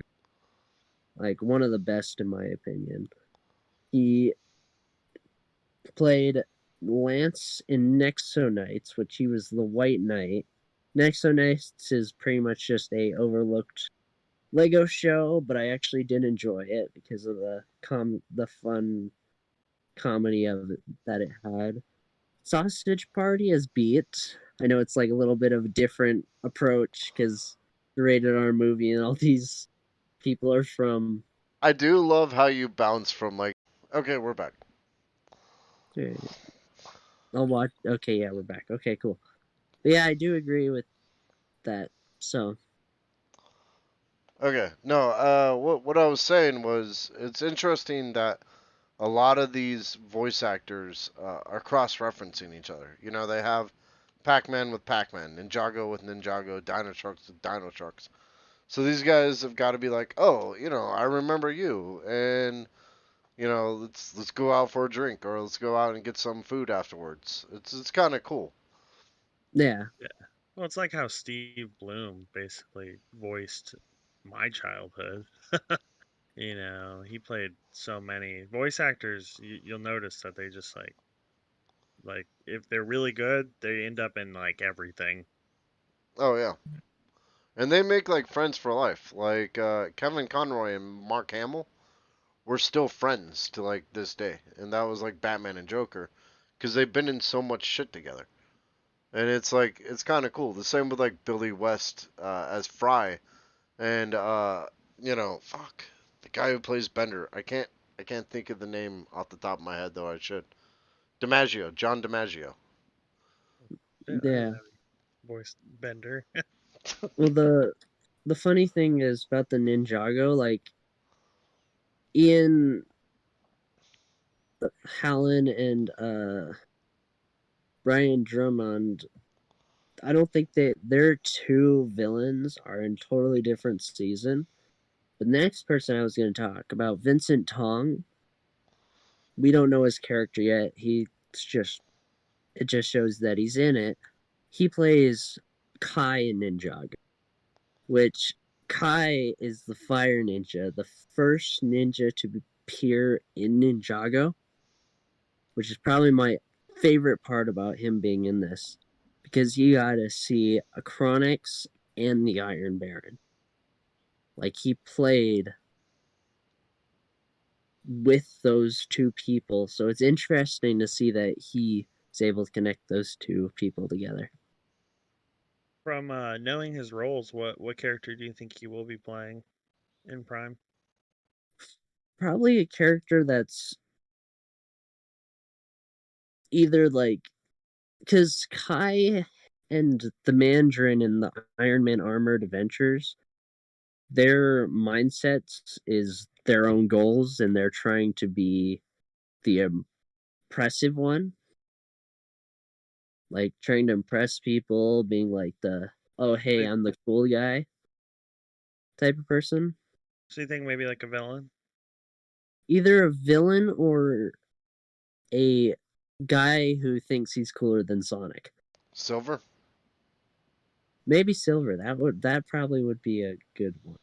because I mean Shadow's already taken, and same with Knuckles. So Yeah, I I'd say personally I'd say Silver.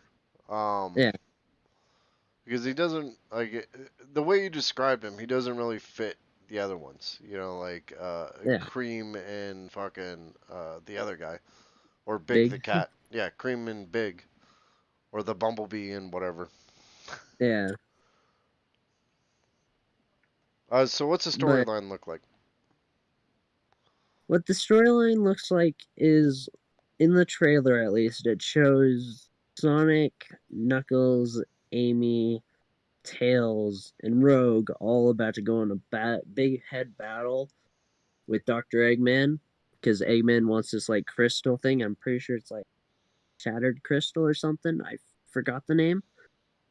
But Sonic, Eggman's about to pull the crystal out, but Sonic runs into it at full speed and shatters the crystal, creating the Shatterverse, which Sonic is dealing with getting teleported to all these different Shatterverses. Like, there's the one verse that's mainly shown is a futuristic verse where Tails looks awesome because he has robotic tails and he's literally looks like Iron Spider half the time. Oh shit! So they could do Yeah, like a throwback to the original Sonic cartoon when shit yeah, was kind of. dark and apocalyptic. But like I said, it's the Shatterverse, so it like brings him into this like jungle version of them, pirates version. Funny thing is in the trailer, he's like Sonic's like, "Ah, oh, cool, pirates!" Like Knuckles leading this pirate group of everybody. And this actually kind of leads into the Shadow whole thing I was wanting to get to. Is the newest trailer shows Sonic and Shadow fighting, which looks awesome because it was like Shadow. It's not like it's not Shadow literally copying Sonic speed, but Shadow like using portals to actually like fight Sonic. Hmm. It's like he was using the speed, but he's also using some other skills that he actually has, which was pretty nice. But Shadow's main goal, from what I've also seen, is that he wants to fix the Shadowverse. So Sonic is like also trying to stop this and figure out a way, because Sonic doesn't stop this, his world will be destroyed. It always seems like Shadow's on the side of good, but in dubious ways. You know, Yeah, Yeah, solid. Like, what's like the anti-hero type character? Punisher. Um, you know, those the vigilante almost. like Venom and whatnot. Yeah. yeah. That's why I definitely like Shadow as a character. Is he's got that part to him. All right, well, cool. Yeah. Did you want to talk about Guardians of the Galaxy Volume 3? Yes, I don't know if anybody has seen the trailer, but it looks awesome. Like it looks like a good, amazing Guardians of the Galaxy movie, but it also looks like they're bringing some sadness to it too, like extreme sadness. Like I watching, I think part of that's a red herring. You know, like Marvel movies are notorious for cutting stuff to make it seem like someone's gonna die, yeah, and then Yeah. suddenly you go, "Oh, wait, that's not what the movie's about at all." You know, and they do it on purpose. Um, like fucking Doctor Strange did that in spades with like showing the council before the movie was released, and everyone's like, "Oh shit," you know, like fucking this person's in it, this person's in it, this person's in it, and then Scarlet Witch wipes them all out in like 10 seconds. Yeah. yeah, You know, I look forward to Marvel returning to somewhat of a little bit more. Like, I don't know, like I would like them to get rid of some of their comic relief. I think they rely upon it a little too heavy. Um, I don't know. What's your guys' take on that? Like, do you feel like there's too much comic relief in Marvel movies nowadays, or do you feel like it's just always been that way and people are just noticing it more? what I feel is like okay, and I know this is gonna sound bad because of how like hindsight's 2020, but the first Avengers film had the perfect amount of sharp wit with action. You Yeah. know, like they Hmm. were Agreed. they were great with that. With the fucking Hulk being like, I'm always angry, or like Iron Man making snarky remarks at Thor. Yeah. It was great. And then they like leaned into it, and they leaned into it, and they leaned into it, and Takiki Watiti leaned like really into it, and Thor: Love and Thunder, and it worked to some extent. But at the end of the day, it became the story that once again, my brother pointed this out, and I can't see it. I can't not see it anymore. Every single fucking Phase 4 Marvel film has ended with love conquers all. And that's kind of bullshit. Because Yeah. at least through the 10 years that we had like the Marvel previous, Thanos loomed over everything. It was like they won this battle, but there's a greater war ahead, you know? Agreed. Yeah. Yeah. And one of the things that, and it's just such an easy example, like, spoiler alert for 11. I mean, do we want to keep the spoiler free, No, it's or fine. I mean, okay? it's December 2022. If you haven't seen Love and Thunder by now, I don't know Yeah. what to tell you. Yeah, so in Love and Thunder, when the children all get stolen and they're in that big conference room or whatever talking about it, and they talk to this floating head of the kid. Like, there was just, they kept being funny, man. Like, if my child just got stolen, I wouldn't be laughing about it, right? Like, like I wouldn't be making any jokes. That should have been a very serious portion of the movie. Like, and they kind of just, I don't know, they kept just like forcing like comedic banter, almost, and it's like, yeah, I don't know about this. Yeah, it's like they tried to make up for Phase 1 and 2 being so dark by being like super comedic. And Yeah. the problem is like some of the best parts of Phase 1 and 2 came because it was dark. Oh, Like yeah.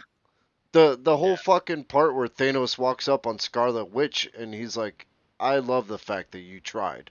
I'm not I'm paraphrasing here, obviously, but where he just rewinds time and rips the stone out. Yeah. It's like and wins. It's like that subverts everything we Yeah. knew at that moment. Yeah, that shit was wild. I remember everyone Yeah. was like depressed the next day. I wasn't. I was like, I've been waiting 10 years to see this. Fucking Thanos just puts the stone in his gauntlet and snaps his fingers, and I'm like, thank God. It And then he was becomes Shrek and lives on a farm. yeah, yeah, he does do that. But at least at that point, the stakes were raised. You know, Yeah. it was no longer like one guy threat, or it's no longer like one immediate threat to Earth. It's a threat to the entire universe, and he just wiped it out. And what the Yeah. fuck are they gonna do with half their team?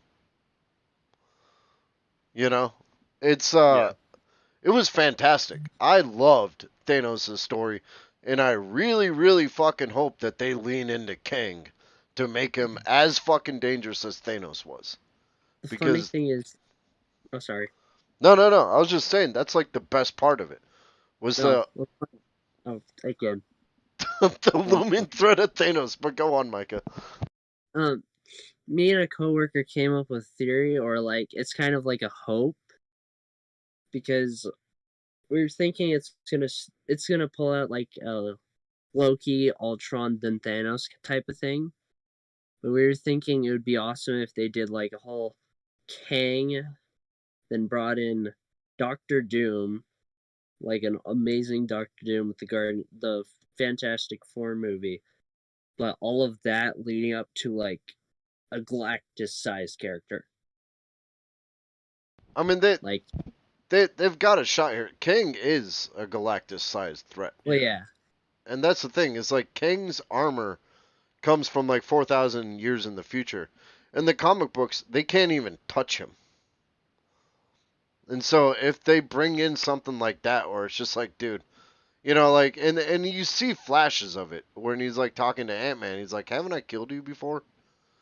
And it's it's fantastic that I really hope that they're setting the stage for another fucking universe like level threat because now they've got shit that like Captain Marvel and whatnot that can explode planets like Goku, and really the only thing that seems to be more powerful than her would be like fucking Dark Phoenix, which they are just now introducing the mutants.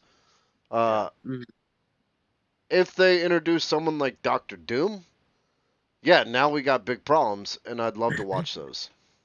Yeah, but I'm just excited to see where they go with this because it does seem like it's gonna be interesting. Yeah, I mean Marvel's going nowhere. It's sorry, like it's not like the Marvel movies are gonna get phased out or nobody's gonna watch them. They're still such a high money, like everyone goes and sees them. Like they like it's ingrained in me now. Like Marvel movie comes out, I go see it in a theater. Just Yeah, how it is. Like I've honestly started skipping them. Like I'm only gonna see the ones that I am interested in. Like Quantum Mania, I'm definitely gonna go see. yeah, Deadpool, because Deadpool fucking yes, recruiting Wolverine is probably the greatest goddamn thing I've heard in the past 5 years of Marvel shit. Because yeah, no, nobody thought that was gonna happen. Uh, yeah. Hugh Jackman had hung up his claws and he was like, "I'm done playing Wolverine." And then the only person on the planet that could have convinced him back was his buddy Ryan Reynolds, who just so happens to be Deadpool. Suddenly, we got the potential for the perfect storm. Well, the funny thing is, I believe it was in Deadpool 2. Ryan Reynolds made a scene where it's like he, that scene where he kills himself, like with the sewed shut mouth, kills himself. He's talking to Hugh Jackman.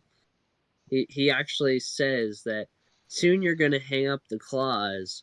And your buddy Ryan Reynolds is gonna ask you to come back, and and you gotta join. And I'm like, oh my gosh, they literally just let up with that recently because the whole Hugh Jackman and Ryan Reynolds thing revealing Deadpool 3. I'm like, that is awesome.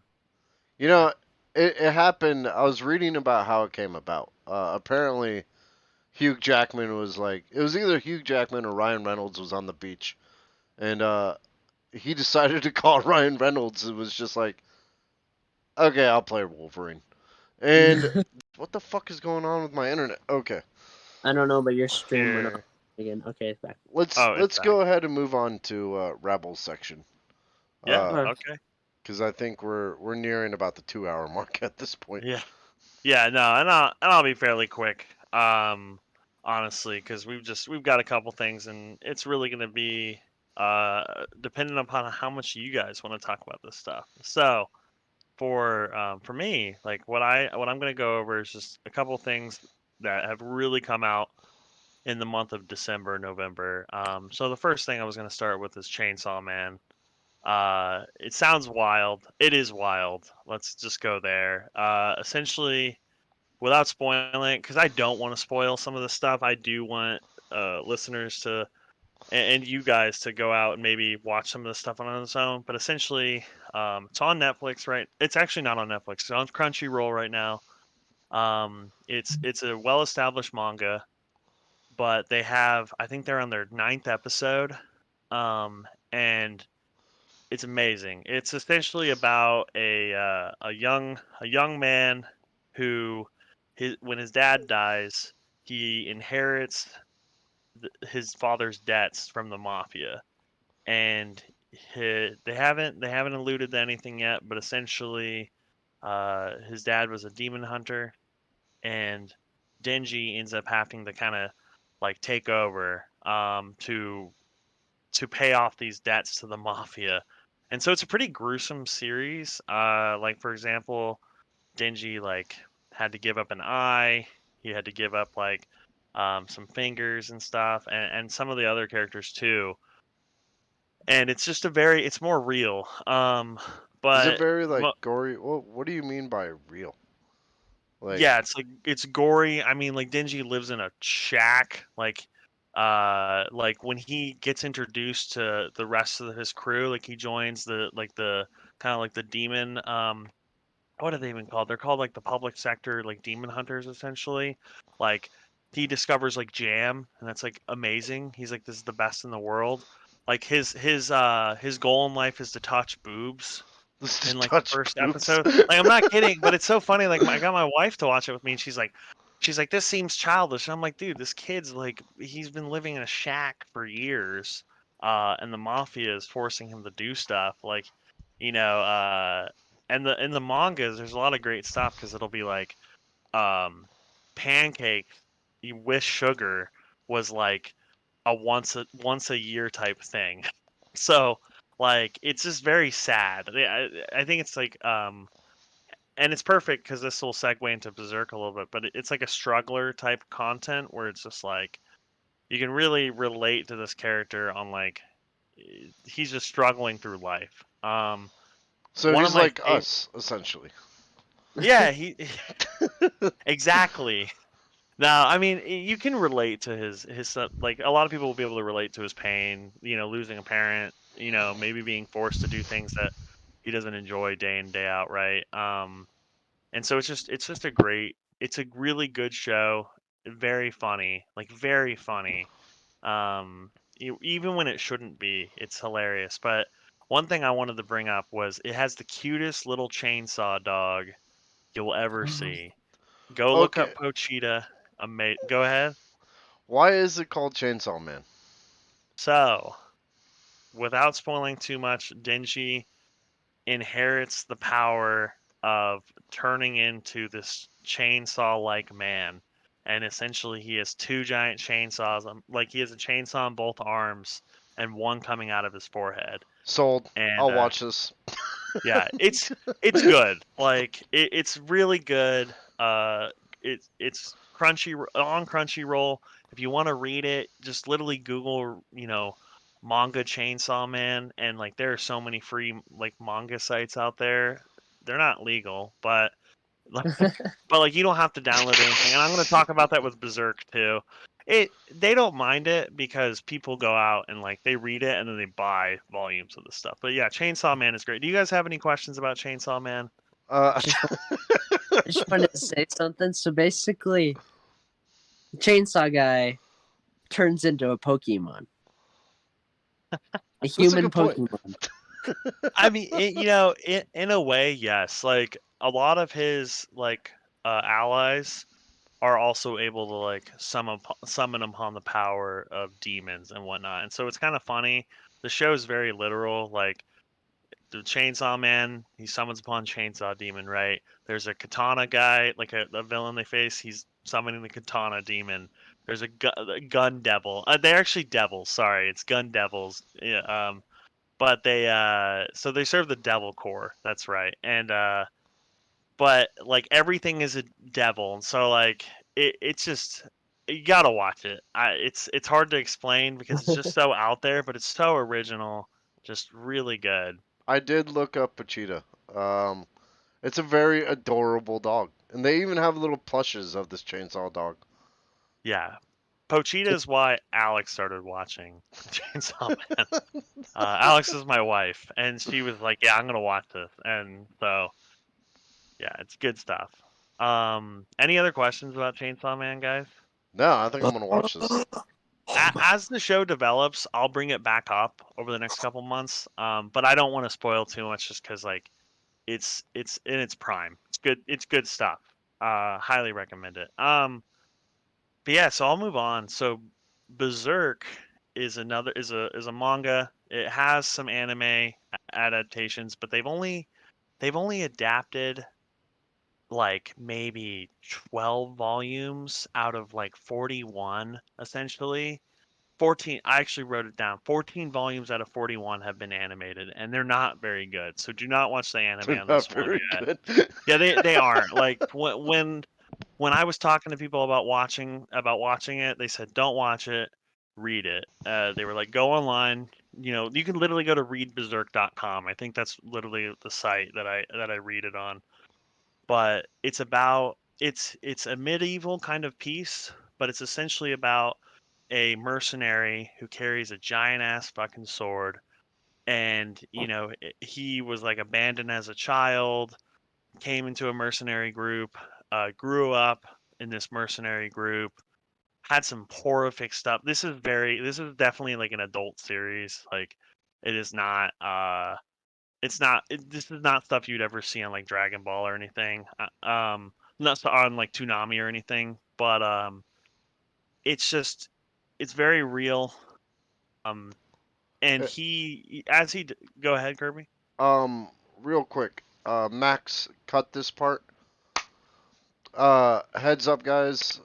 This episode we have 3 hours on Buzzsprout, and it's the only one gonna be uploaded this month, so we don't have to like zoom through it. Uh, but I just wanted to point that out because Okay. it seems like we're going really quick. We can pump the brakes a little bit. Oh, it's Um, all right. Yeah, but go on, Jordan. cool. Here, but yeah. So Berserk is just about Guts. That's the main character, just struggling through and kind of like finding himself, figuring stuff out, and killing like basically fighting wars as a mercenary, but then also kind of encroaching on and discovering these demons called apostles. And it's just great read. Highly recommend it. Now, What do you mean by apostles? What's that? so the apostles are these essentially humans who have pledged themselves to like the equivalent of like the underworld. And so, like an example that they bring very early on, so it's not really a big spoiler, is a king loses his wife, and he just like goes into despair, and to protect himself and his daughter and his kingdom, he pledges himself to basically a demonic force, and he's an apostle, but he's like so he can turn into this like gruesome form. And but like a lot of like very real things, like he's kind of like essentially there's a lot of like rape, like violent. Yeah, like this is a very serious manga. Like I Is and this like Ninja Scroll then? Like level? say that. Wait, what'd you say? I'm about to drop some obscure anime. Ninja Scroll. I've never heard of Ninja Scroll. I'm gonna have to look that up now. Dude, that was like that was 1990s. I Shit. I remember receiving it when I lived in Montana, and like we had it on like DVD or something. But yeah, it was like obscure. He had to go kill like 6 or 7 demons throughout it, and it dealt with a lot of adult topics like what you're talking about. You know. Yeah. Yeah. Well, that's one of the things I love about it is it's very very adult, very sad, but at the same time, like the fighting is like even for reading manga. Like I'm not huge on manga. Um, it Berserk is actually what got me into actually reading more manga. Is because the fights are really good. You like you just want to relate to this guy. Like he's just awesome. And it's got a good pace. There are like 365 chapters though, and so Jesus like Christ. I haven't read it all yet. I'm at like 210. I'm taking my time. Um, but yeah, one of the big actually, so Berserk is very old, um, but they're still creating new ones to this day. It's actually under a new writer now because the original creator died this year. And they actually honored him in Elden Ring. Um, and Really? the giant sword in Elden Ring that you can find? Yeah. That's Guts' sword. That Oh shit. Huh. yeah, yeah. And so they honor him. There's like a bunch of graveyards with swords in the ground. That's from Berserk. Oh. So Yeah, like Okay. there's giant swords that are like sticking around all over the. I yeah. actually ran into that area. Yep, that's from Berserk. The Huh. creator of Elden Ring and the creator of Berserk were actually like really good friends. I That's always cool. Uh, wondered that. Like, I was like, where did these come from? I mean, There's a Oh lot wait, of shit that you kind of wander into in Elden Ring, and you're like, where the fuck did this come from? You know? there's also a message on one of the swords. I forgot what it said, but I wonder if that was tied to it too. Yeah, it Yeah. could be because they were really good friends. And he died before, like maybe 6 months before Elden Ring came out. Oh man. So Oh, yeah, so and it's actually good. Like I can compare it to that because yeah, Elden Ring and Dark Souls is very inspired upon Berserk, just like very dark uh demons but just like characters like overcoming like through just like sheer brutality. Uh, yeah, You know, you really do good job at like selling this shit because now I kind of want to go see it if like Elden Ring's kind of inspired by it and Dark Souls.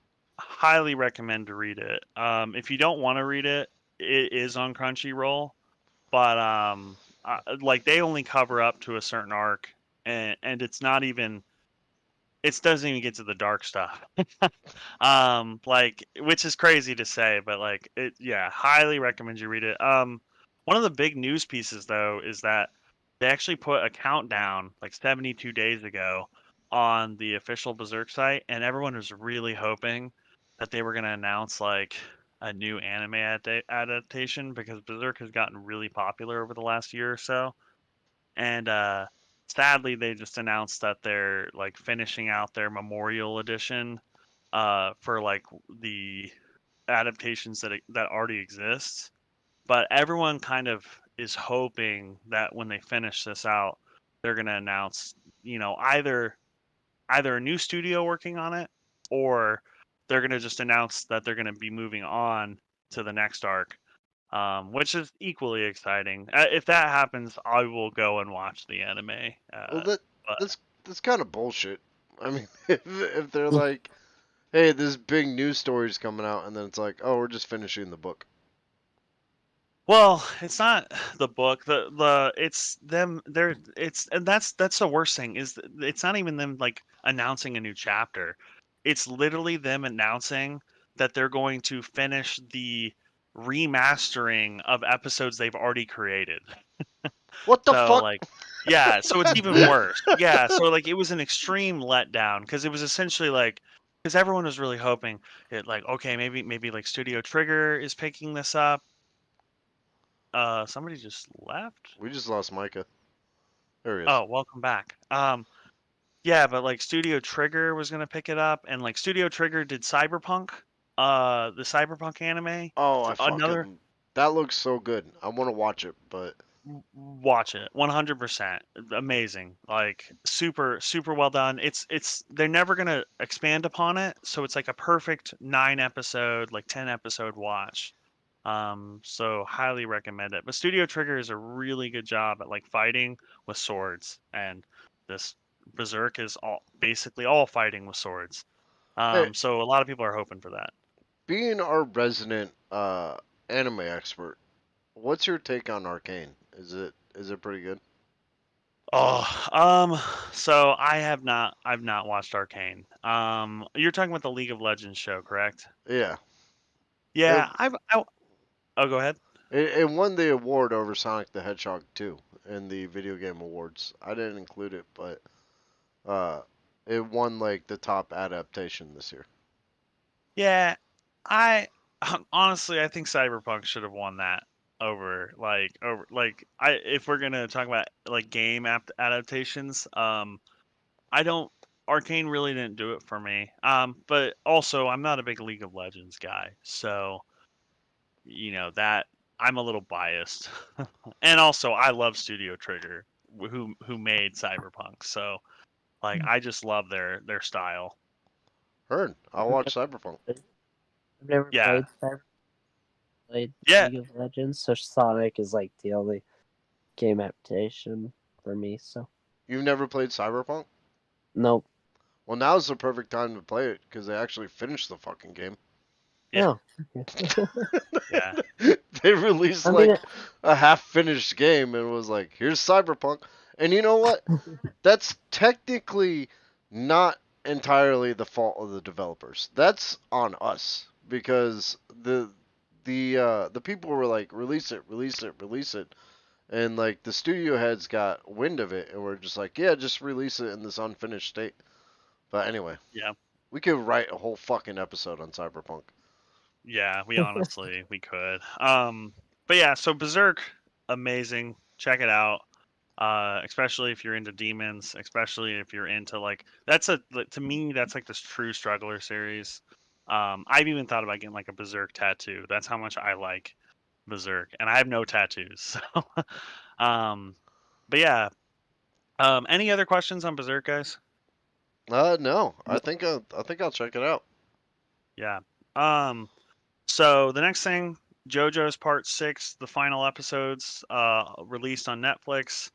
JoJo's Bizarre Adventures is my favorite anime. Like, it's just wacky. It's bizarre. It's literally in the title. One of my favorite things. Like, what is JoJo's Bizarre Adventures? It essentially it it's super original.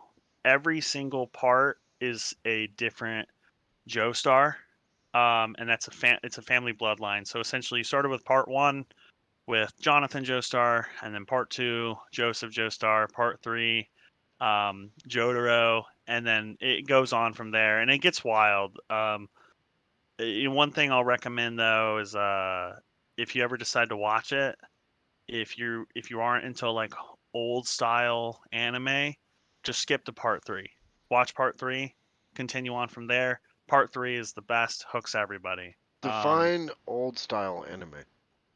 Like I have heard a lot of people say, like, man, I can't get into JoJo's because I just can't watch like that '90s looking, like what like some people don't like how Cowboy Bebop looks, or What? don't like how. Yeah, I know, right? Cowboy Like Bebop is a phenomenal fucking show. yeah, but they don't like that grainy looking anime of like the old. Mm. Like Evangelion is that way too. What? Does Avatar Inuyasha. have it that way? Is that like No, No. like Avatar doesn't. Avatar is a little bit was like tailored towards American audiences. Uh, uh, So to put it in perspective for you, Micah, think early Clone Wars versus later Clone Wars. oh, okay, that makes sense. yeah, Um, the but I mean, okay, hold on. Let's just go off on a tangent here for a sec because yeah. Go ahead. Evan Gillian, fucking Outlaw Star, fucking um Dragon Ball Z even, uh, and Tenchi Muyo.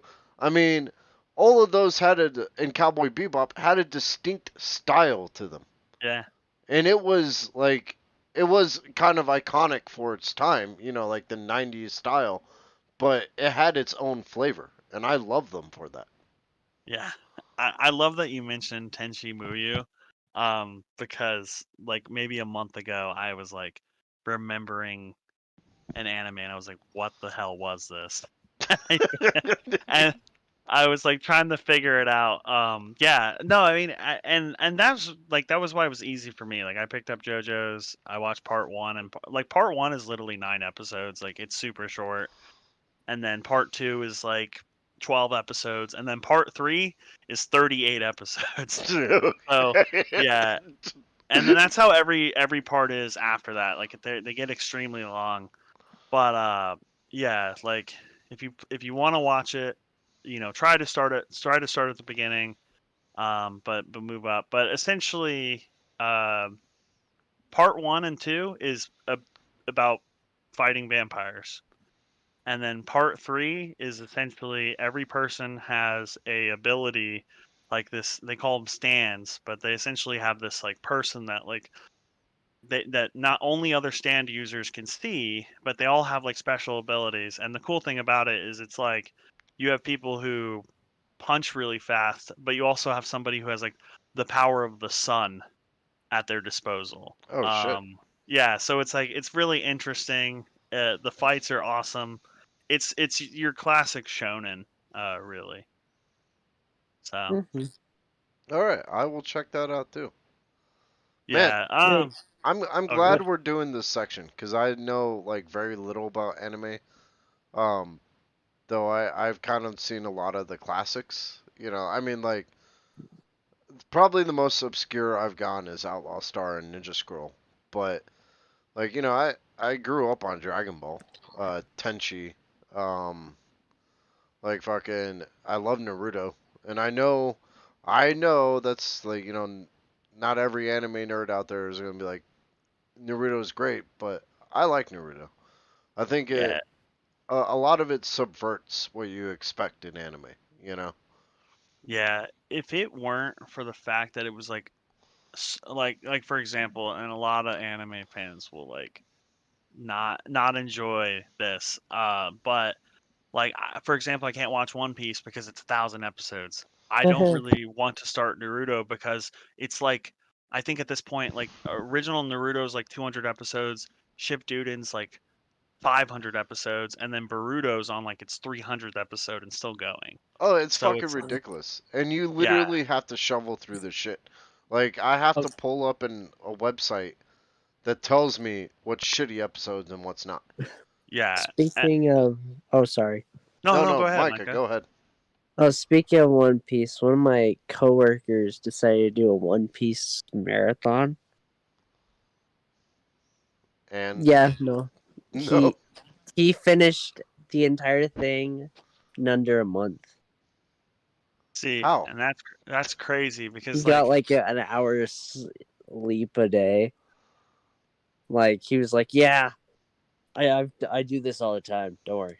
Like he like every time I work with him, I'd come back and I'm like, "What episode are you on?" He's like, "I'm on 729." I'm like, yeah. So here, I just looked it up. So One Piece has 1,040 episodes, which totals out to 22,800 minutes, which equals 381 hours, which is equal to 15.9 days. So if you just watched One Piece for 15.9 days straight, then you could catch up. Yeah. Oh my So god. Like, yeah, all right, that's dedication. And I'm not sitting here saying that that doesn't exist. I bet there are some Neo-looking motherfuckers out there that are up till 3 in the morning following the White Rabbit and watching fucking, One Piece. "Well, I yeah. mean, the only reason he did it was because he is a huge anime fan." And the One Piece movie was coming out, so he's like, "Screw it, I'm gonna do it for the One Piece movie." I'm like, "Okay." Yeah, that's impressive. Hats off to him. Yeah, High five them. I that like I in my lifestyle now, I cannot even like shit. It's hard for me to even keep up with like Chainsaw Man and to continue reading Berserk. Um, but yeah, no, I mean it's pretty crazy though. Yeah, but that's the only thing keeping me from like watch. If I ever find downtime, I'm gonna watch Naruto. I'm gonna watch One Piece. But until then, I've got some time. Do you guys have any questions about JoJo's?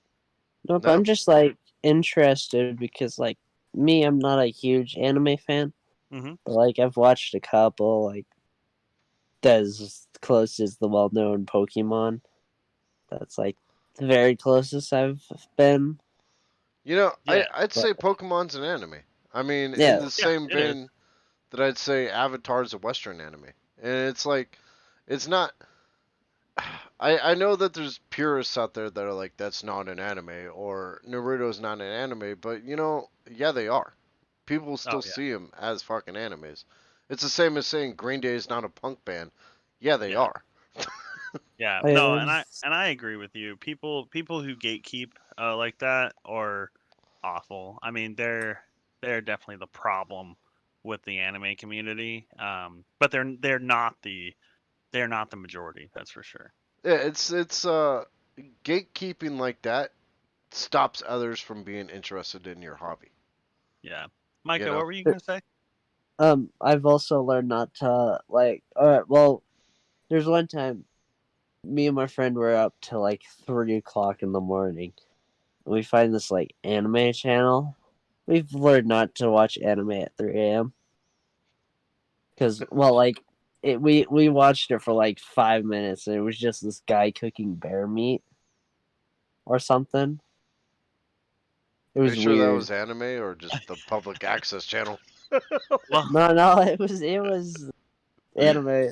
you I know, don't know I what it will. was. I'm gonna the next time we do the podcast, I will put together a list of some slice of life animes so we can laugh at what some people will do within this style. But I dig that. yeah.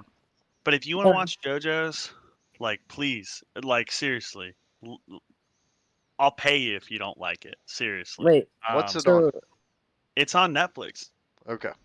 wait, Yeah. so is it that guy with the straw hat, or what is that? That's One Piece. Oh, okay, then never mind. One Piece is Luffy with the straw hat. You've definitely seen memes of JoJo's, but like watch season 2 on Netflix. I think season 1 is part 1 and part 2 put together, but part 3 is season 2. I'll confirm that. But because Netflix just does things weird.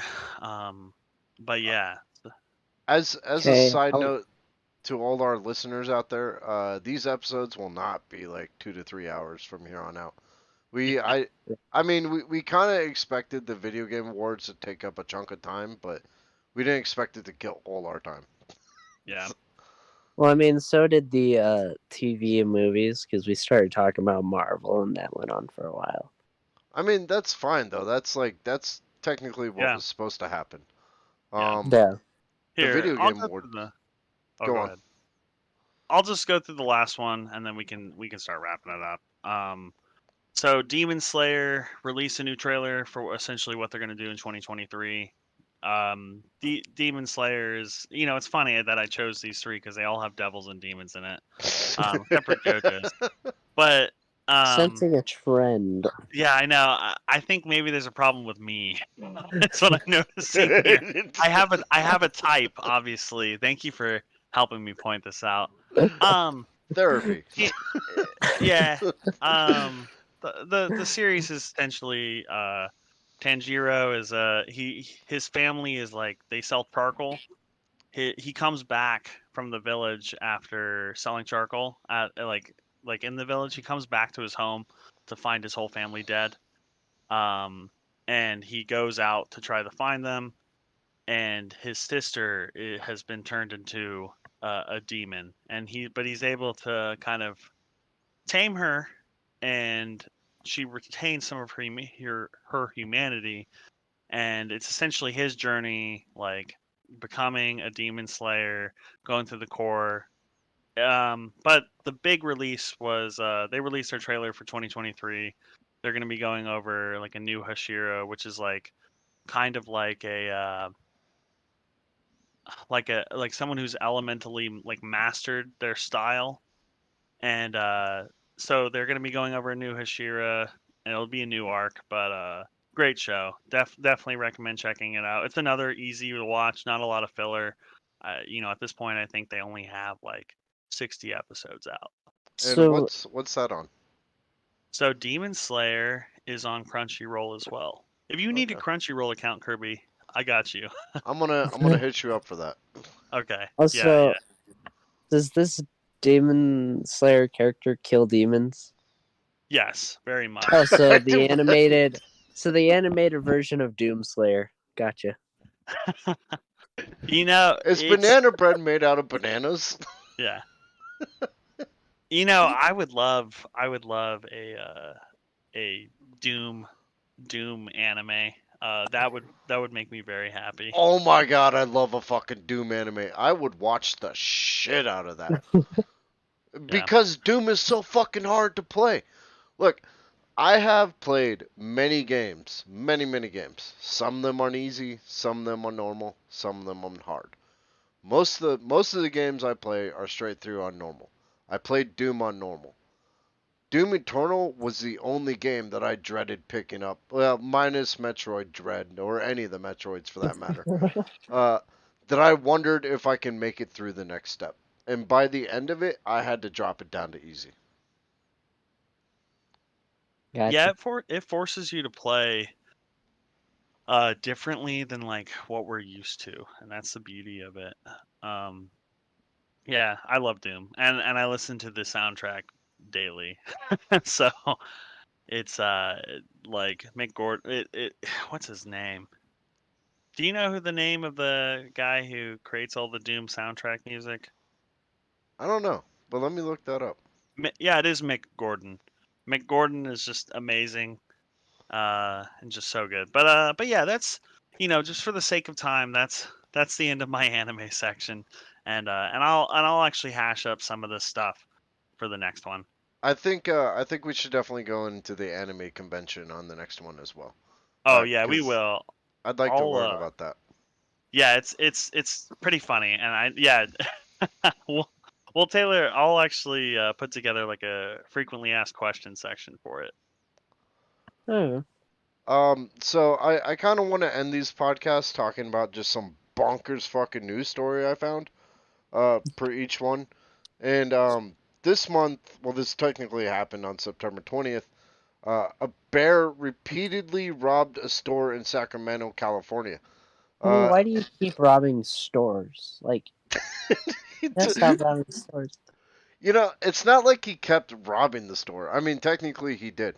So it all took place in one night. The cashier was just chilling there, and the way he said it was like the door opened, and he looked over expecting to see someone come in, but it looked like it had opened by itself. Till he looked down, and there's like a fucking 500-pound grizzly bear right there. And I just want some snacks. yeah, this bear was clearly smoking weed in its den, and was like, you know what? I need to go get me some fucking peach rings. Um, because that's exactly what he did. He would like grab the peach wings and then walk out of the store and then come back in like 5 minutes later and grab more.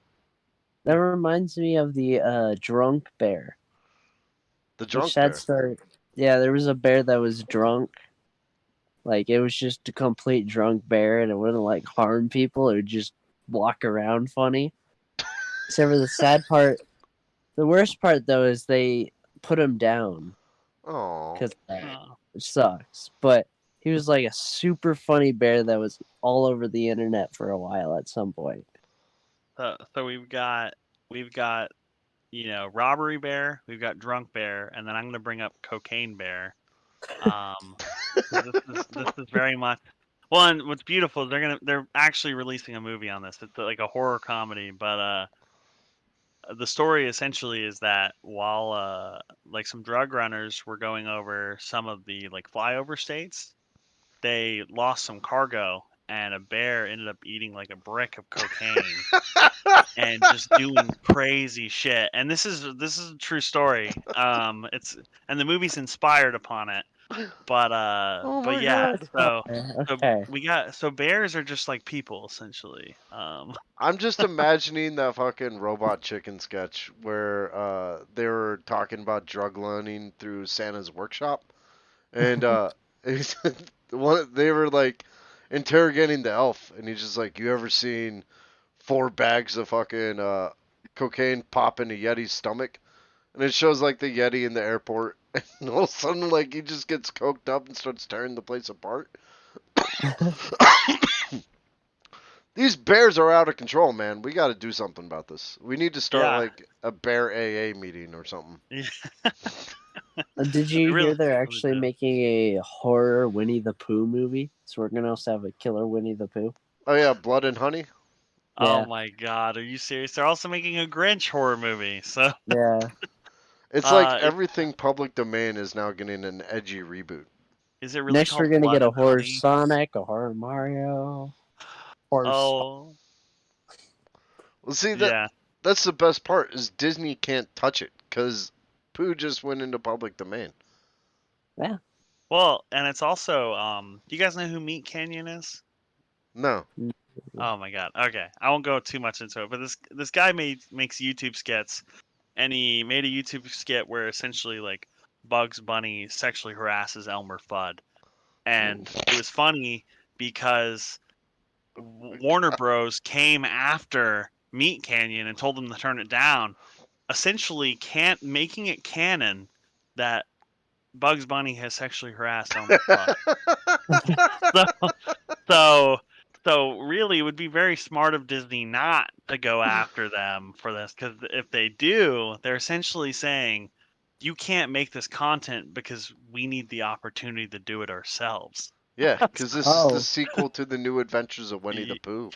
Yes. Fuckers. So yeah, exactly. So it's pretty funny. Yeah, it's like I think it's covered under like parody stuff though. Like so that's pretty cool. Yeah, this looks dope. February 15th, Blood and Honey.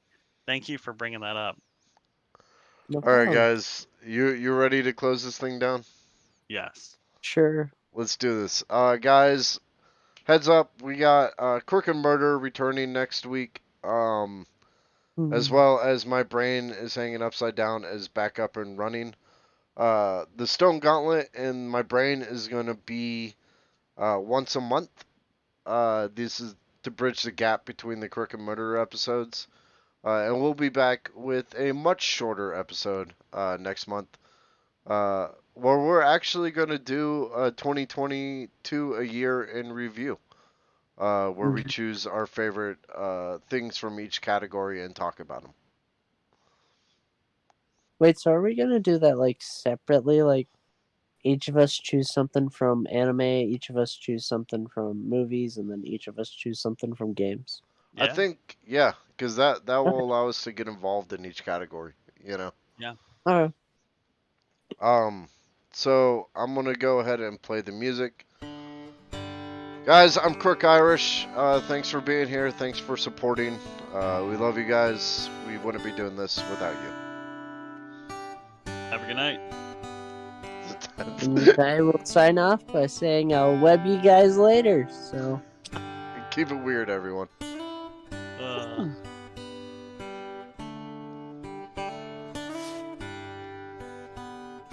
Hey, I think that was a great episode. Yeah. I did enjoy it. That was fun. And I need to bullet point things, so I'm gonna do that for the next time because there was definitely points where I was like rambling. So I'll bullet point out my stuff more, kind of like you guys did. It just needs to get like tightened up, you know. Yeah. And a lot of that was like weird silences and stuff will iron themselves out over time once we get like much more comfortable talking as a group. So I think the demand or the dynamic is there though, you know. Yeah, It's also our first one together, so it was another beginning of the Stone Gauntlet. So I think that one went super well too. So it's like, Oh, I thoroughly enjoyed it. I learned a lot of shit.